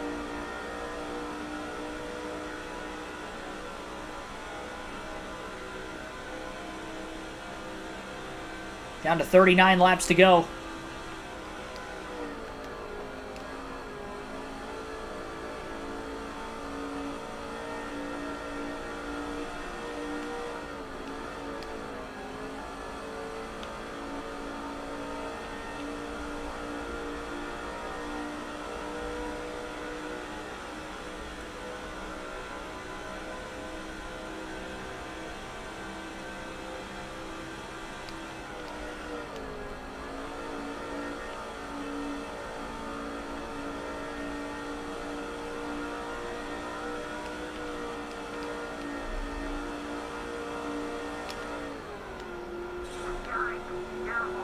It's amazing how bad that car did not want to turn in the middle of the corner. Now he did hit the curb down on the inside of the track off turn 4, but even still.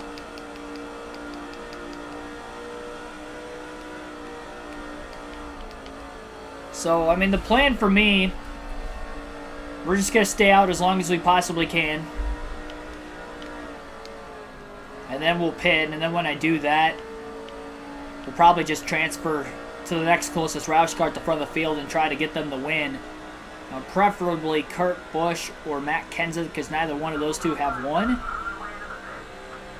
I know Kurt Busch hasn't pit yet. He was up to second last we saw. So there's a chance Kurt Busch can get his first win of the season today. It's going to be hard to beat Tony Stewart, though. It's been hard to pass the leader, but Tony Stewart has definitely been the hardest to pass when he has been in the lead. Mainly because this is the first time he's led and he's still out in front.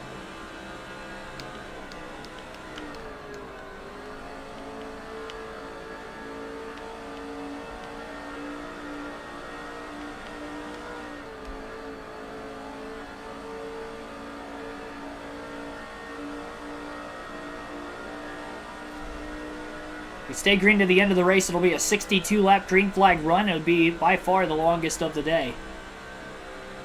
A lot of the Roush cars in the pits right now. Martin already pitted, but Kenseth, Kurt Busch, and Edwards all in. And or just leaving the pits, in Edwards' case. With a lifting to keep it off the wall off turn 4. Man, this is going to be a bad finish. After finally breaking that rough stretch of races at IRP, finishing second last night.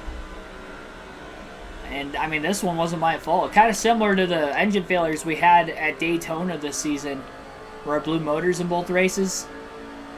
It's kind of similar to this. Just had really no help, no choice in any of that happening. Where's my any wide racing?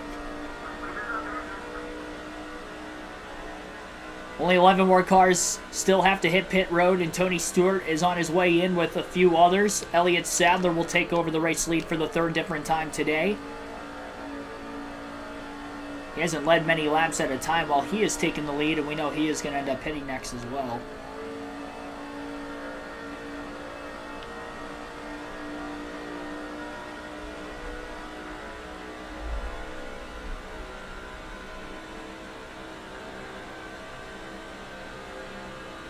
Biffle back inside the top 10. And the hope, I mean, Biffle's already had 5 bonus points. The hope for him right now is that he ends up leading the most laps today by staying out on the strategy, at least gets 10 bonus points. It's a shame to lead as many laps as he has and not get a great finish at all. It's definitely going to be a splash and go pit stop.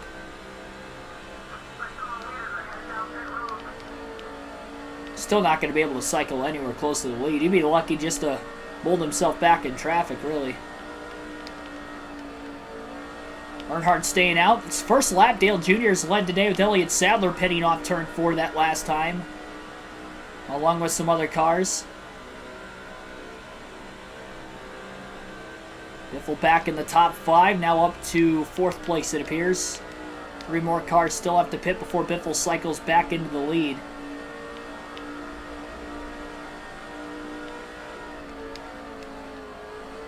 Dale Jr. staying out to get 5 bonus points late in this race with 34 laps to go in the Brickyard 400.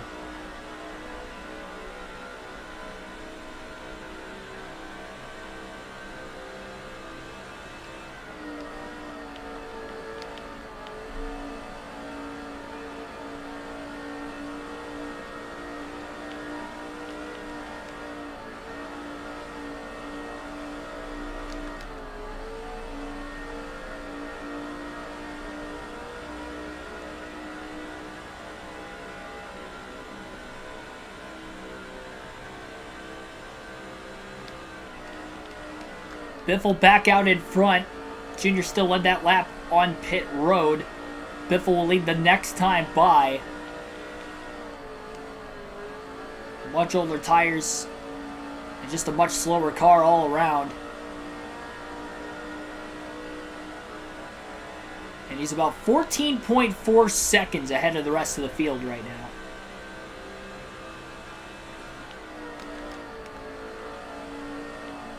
So we'll just try to hold on for dear life. And he's going to stay out as long as he possibly can. But again, we know he's not going to be able to make it on field to the end.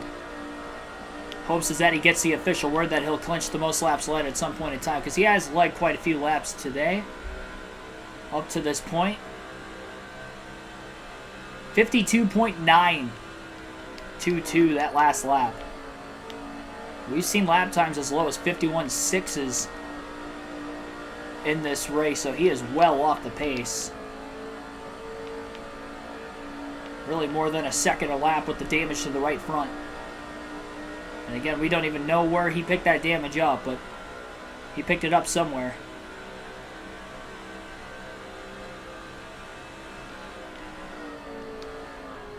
Earl Arnold Jr., thanks for tuning in.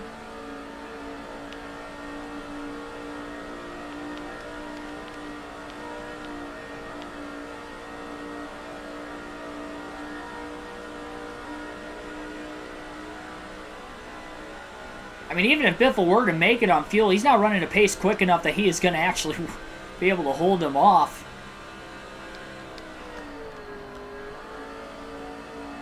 Considering we still have 31 to go. I mean, he is pushing as hard as he can right now, but there's no speed in this race car.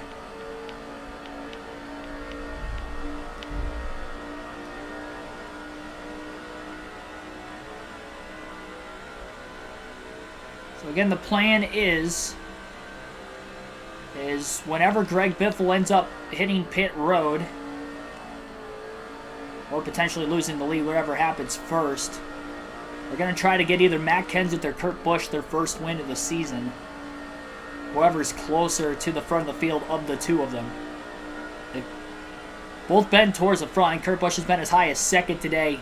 Matt Kenseth has actually led laps on multiple occasions today. Surprised at how many different leaders we've had because of all the strategy that has been in place.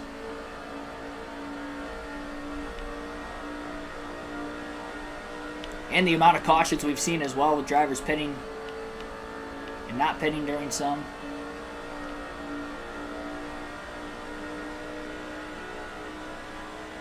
It's at least kept the race somewhat interesting.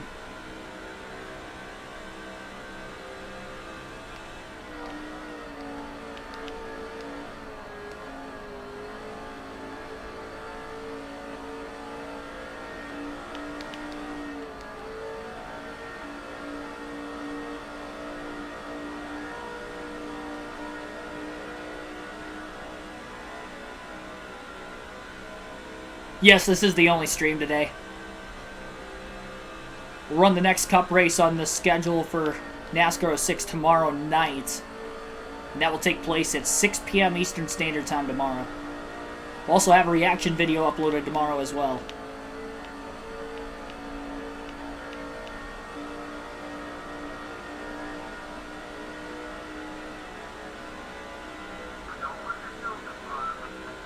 Quarter tank of gas left with 29 laps to go and a 9.2 second lead for Biffle. Again, just trying to lead as many laps as he can before pitting so he can try to get the most laps led. But damage on a stack up after a restart, even though there wasn't any caution involved with it, has costed Greg Biffle all the speed in his race car. And a very aerodynamic, sensitive racetrack.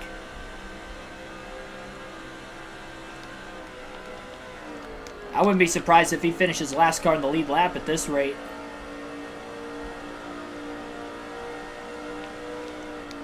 Even if he goes splash and go only quarter tank, half tank, whatever he needs to make it to the end. I don't think it's really going to matter too much.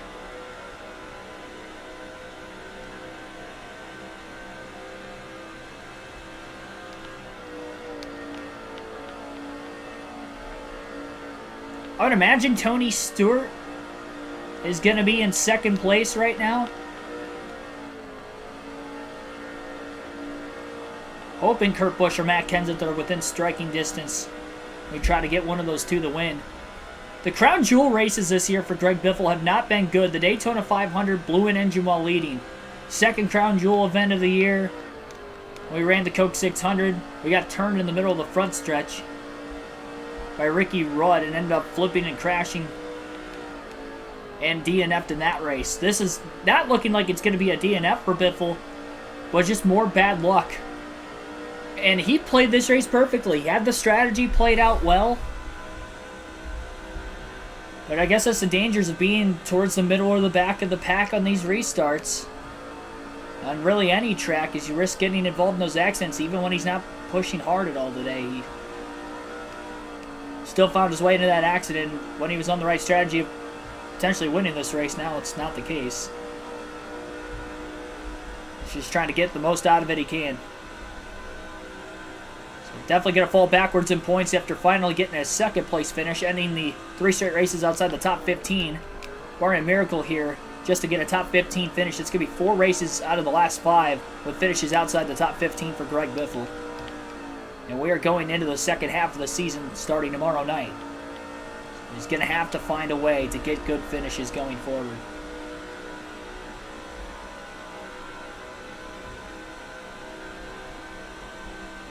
Thought last night was the turning point, but a quick turnaround today just wasn't in good fortune for us. Still win if I play all my... What, in this race? Not in this race. You're talking about the championship. Oh, yeah, for sure. But still got half the season left.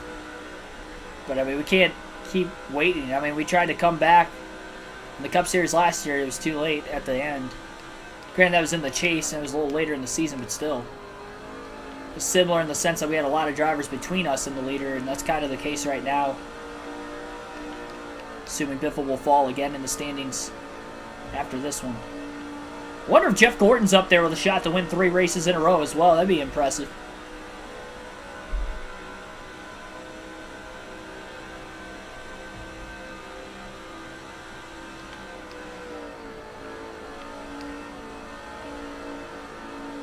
I mean, I guess the best thing that can happen here for Biffle is we get a caution before he loses the lead. And then he can hit pit road. And he'll have fresher tires to the end of the race. I'll still end up Oh, well, there we go. Caution with 25 to go. I was just talking about it. I think that's our 8th caution of the race today. The Brickyard 400 as Michael Waltrip has crashed. Lost control. And then his own car, Kenny Wallace, gets collected, it looked like, as he hit the right rear of Waltrip's car. I can't tell what corner that is. I believe it's turn 3. So a crash in turn 3. Actually, maybe even turn 4. And Biffle will be able to pit during the caution.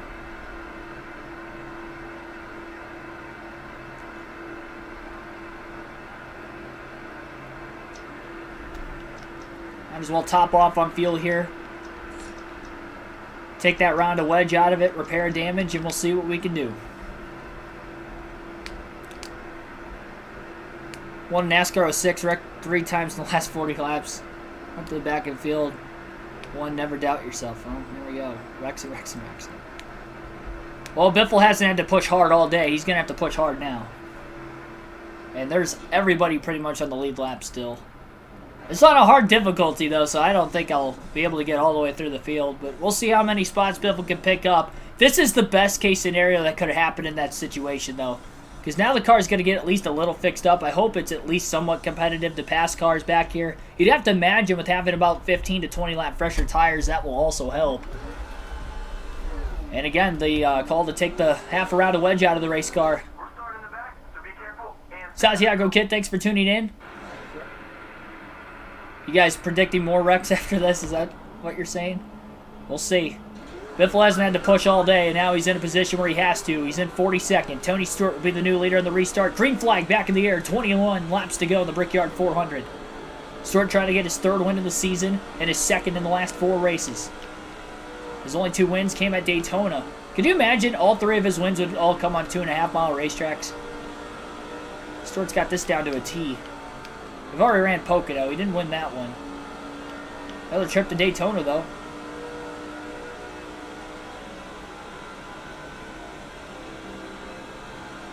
If we'll have speed to keep up with these guys is the question. Took him a little bit to try to get going on the restart. A lot of jockeying for position going on in front of him for sure.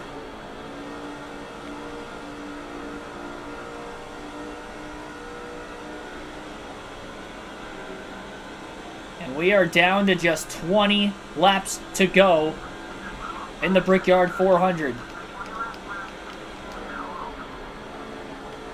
On a track that is just so difficult to pass on too. Making this even harder. Oh, contact in front of Biffle.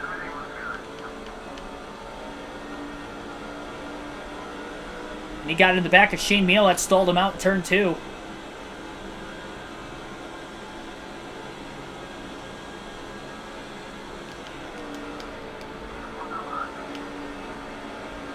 Biffle's trying to make moves. Gets by the 171. Underneath the 22 of Scott Wimmer. Hits the curb a little bit there. Oh, really crowded Shane Meal.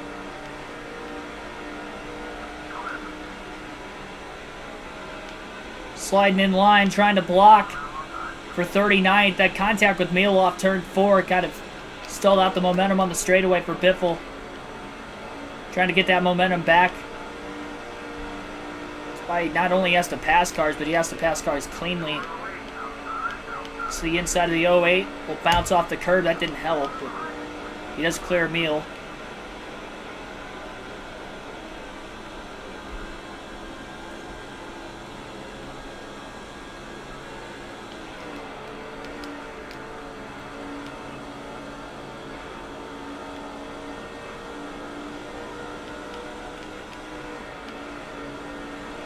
And Kyle Busch is falling way back after the damage to his car. If will lift off the exit of turn 4. This car has not been good in traffic all day, I'll tell you that. Not that I've had to push too much, but now that I'm trying to push, I can really feel the effect.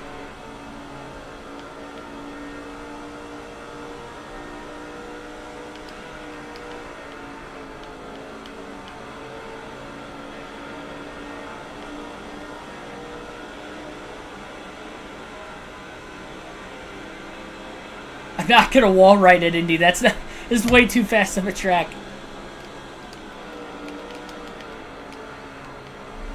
We'll be losing positions if we do that.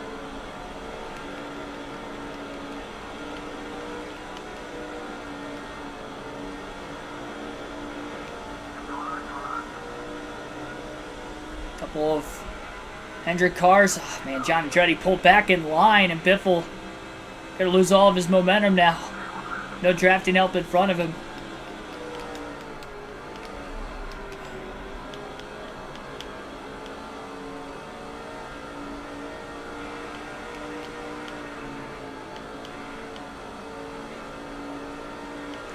Surprised how quickly both the 5 and the 44 were able to get underneath the 14.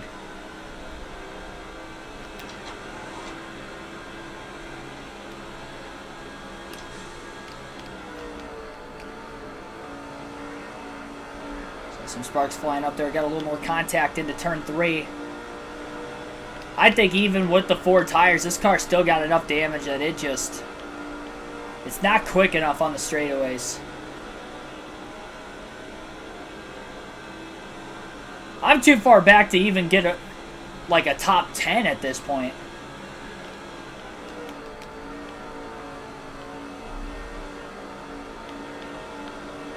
I think it's just a mixture of being too far back and having too much damage.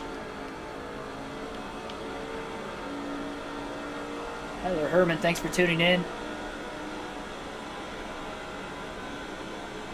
One car blowing up down on the bottom of the track, trying to get off to the inside.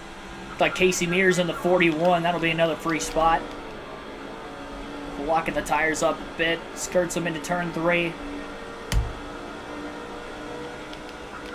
On the inside of Terry Labonte in the 44. Makes a nice clean pass on him. Gets underneath Kyle Busch. Side drafts him. He's got Andretti on the inside. He's really hoping the 14 stays down there. See, when Biffle's got drafting up on the straightaways, at least he can pass cars that way. They pull out a line. That's when he gets into trouble. With contact up ahead between Leffler and Said. Big run in turn 2. Biffle to the inside of Andretti. Got by him. Now we ride behind Kyle Petty. Well said, and Petty finished 12th and 13th last night.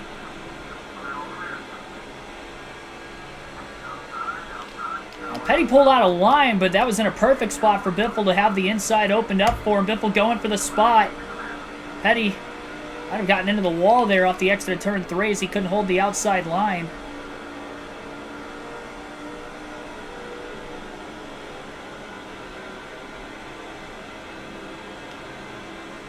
Stack up there on the back straightaway. Biffle to the inside of the 50 of Jimmy Spencer. Big dive into the corner, contact.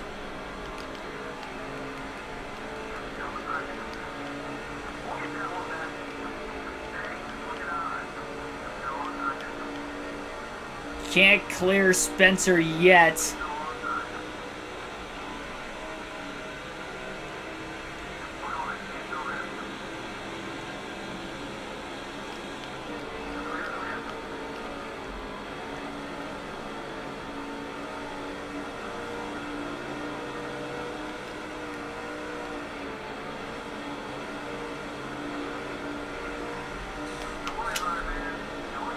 Man.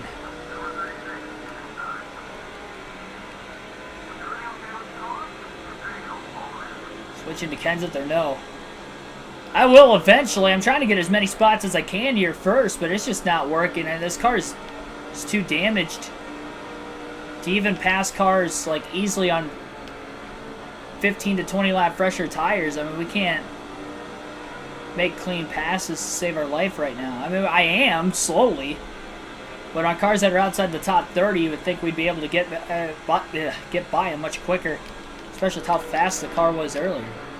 So we have 51.6 lap times earlier in the race, and we were able to repair a little bit of the damage. It's even with the wedge adjustment too, try to help it a bit.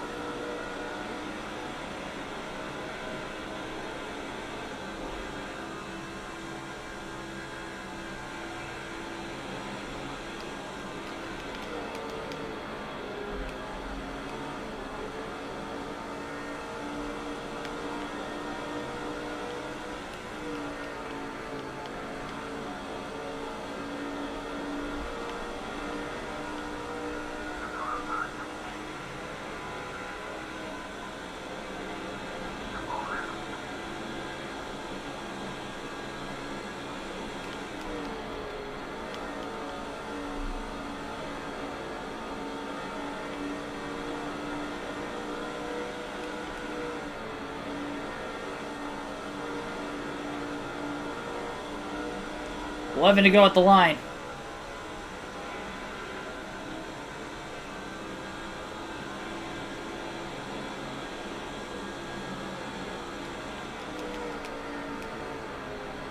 No momentum here for Biffle. Just gets to the inside in the short chute on Boris said. Quite a few cars stuck on the outside.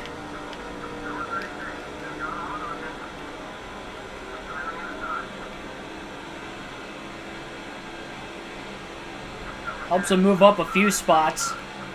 Just gets to the inside of Jimmy Spencer. Into turn 3. Barely cleared him off the exit of turn 3. Biffle up to 29th. 10 laps to go at the start-finish line for Tony Stewart.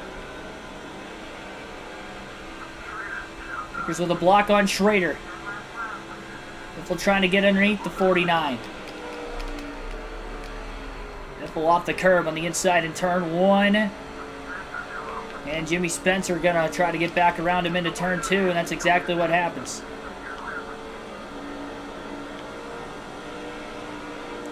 We'll transfer to Matt Kenseth on the 17. Trying to see where he is at right now. He is in 10th. Kurt Busch a little further up in the running order.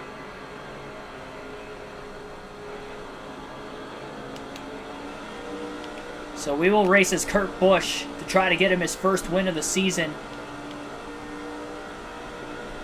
Remember, Kurt Busch wrecked much earlier in the race. He is currently in 5th, 9 laps to go. Tony Stewart leads the Brickyard 400.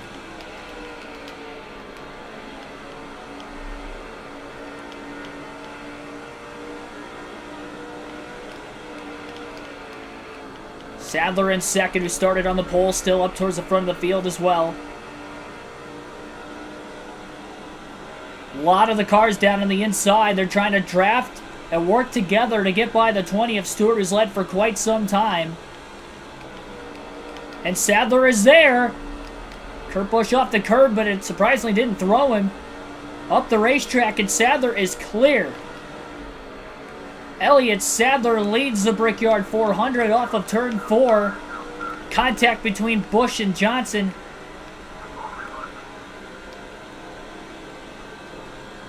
That stalled Busch's momentum up off turn 4. Kurt Busch has been so close to getting that first one of the season a few times in recent races.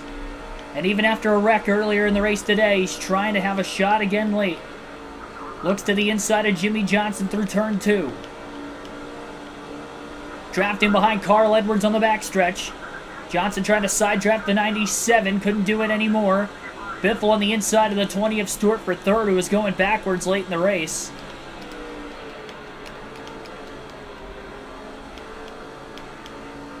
Tony Stewart, Kurt Busch side by side. Into turn 4 still. Edwards gets tight in line behind the 38. Johnson now to the inside of Stewart for position as well. And Kurt Busch back in line in the draft behind Carl Edwards. 7 laps to go. Stewart blocks the 48 of Johnson. He'll hold on to 4th, trying to get his way back up towards the front. Elliott Sadler going for his second win of the season. Kurt Busch, little bounce off the curb. Got a bit loose. Hangs on to it. Is underneath Edwards for second place into turn 2. And Kurt Busch, after wrecking earlier, heavy damage on the left side of his race car still, he's up to second. And when there's a will, there's a way, and Kurt Busch is trying to fight his way to the front. He hasn't led a lap all race. But now he's going to have to get by the guy with the clean air. Sadler was able to get by Stewart. Perfect corner by Kurt Busch that time. As close to the curb without touching it as possible. Now into turn 4. Trying to get a run. Looking all the way to the inside.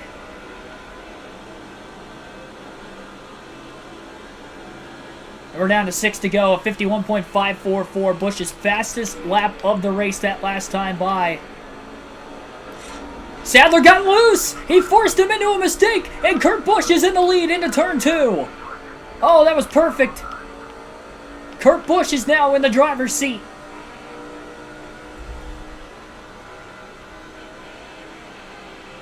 Forced Elliott Sadler into a mistake.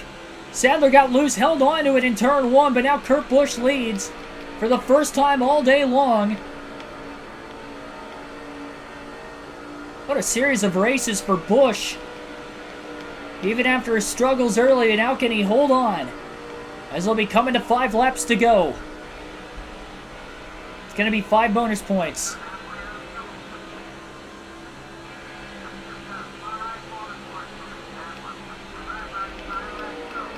Sadler trying to force Kurt Busch into a mistake now. We'll see if Busch gets aero loose at all. Right now, he's holding on to it.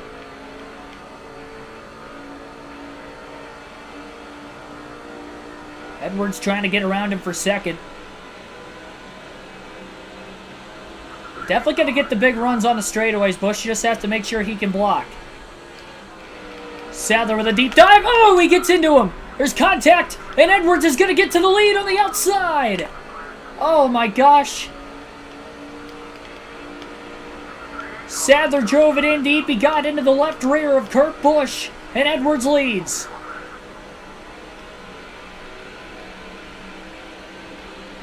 Are we going to have another heartbreak for Kurt Busch? And that one wasn't his fault. He made a mistake late at Talladega and got passed on the last lap, but Elliott Sadler, who had a run,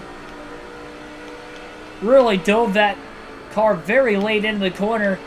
That costed Sadler more than Busch position-wise, because Sadler's got Johnson underneath him. He may fall back to 5th. Stewart's up to 3rd, by the way.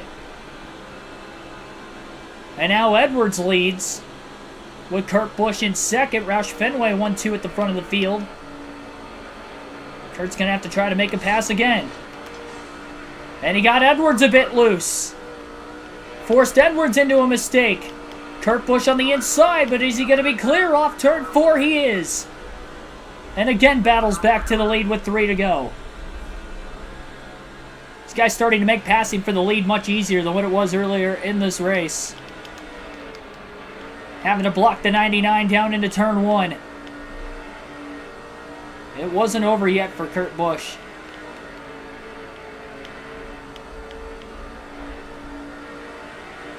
He's trying to block for his life. He'll break the draft on the back straightaway. Tony Stewart with a run, looking for second, but Edwards will block him. Down into turn 3. Edwards did not stick his nose completely underneath the 97 like Sadler did a couple laps before. Sadler gets by Tony Stewart. Carl Edwards in the wall off turn 4 as he overdrove the exit of the corner, and Sadler's going to get back into second, it appears, on the front straightaway. 2 laps to go.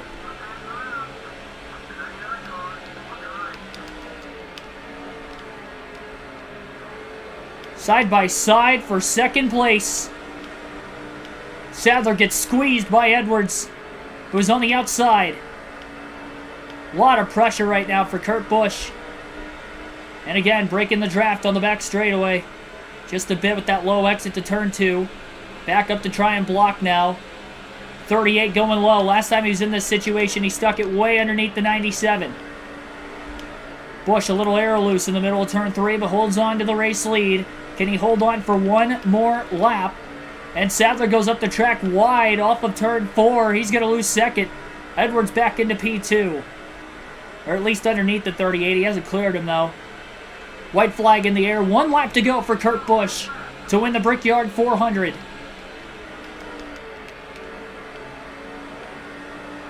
Five cars under a blanket for the win.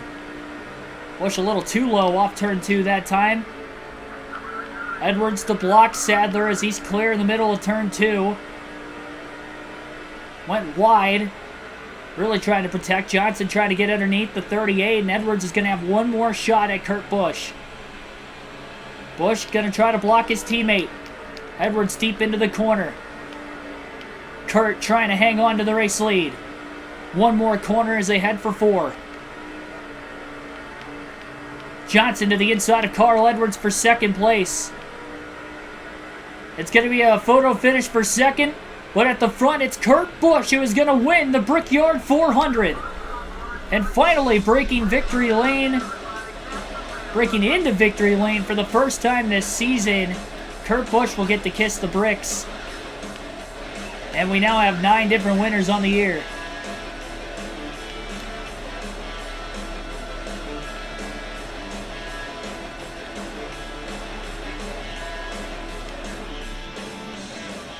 Wasn't a great day for Greg Biffle. It was a good enough of a day, though, for Kurt Busch.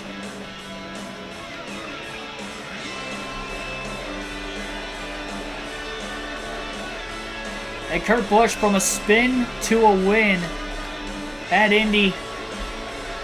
And you go back earlier in the race and you saw him wreck hard, get heavy contact to the driver's side door. Kind of lifted the right side tires up off the ground. And he's blown the motor in the victory celebration. Let's go.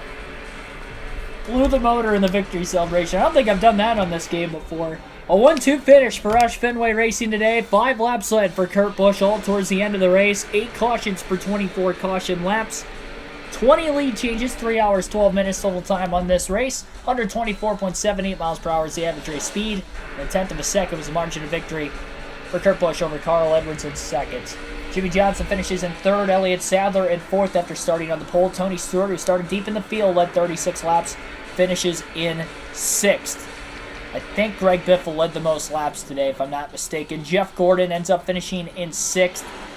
Kevin Harvick in seventh. Matt Kenseth eighth. He led 6 laps. Joe Nemechek with a great run finishes ninth, and Mike Bliss, another top 10 this year, finishing in 10th place. Mark Martin finished in 14th, did not lead a lap as the other Roush Fenway Ford and Greg Biffle got back up to 24th. He led 45 laps today, started last, gets the most laps led. It probably would have been a 41st place finish for him considering there were 2 DNFs. If that late caution didn't come out, he was able to at least pick up a few more spots there at the end. Better than if that caution didn't come out. Gave Kurt Busch a shot there to win the race late, as we saw. Jeff Burton, Casey Mears were the only 2 drivers that had blue engines and DNF'd. And we saw Casey Mears do that there with 15 laps to go late in the race. Kind of pushed the motor a little too much. Yeah, it's in the victory celebration. That's okay. Like I said, that's the only time I've actually done that in a burnout. Look at how excited Kurt Busch is to finally win his first race. He's like, yes, finally. Mark, I got one. His final season, of course, with Roush Fenway Racing. He'll be driving that 2-car in NASCAR 07 gameplay at Penske. Next race will be at Las Vegas. Actually, Las Vegas, Kansas, Darlington, followed by Dodge Raceway will be the next 4 races of the schedule. 267 laps at Vegas for the Las Vegas 400. Night race in that one.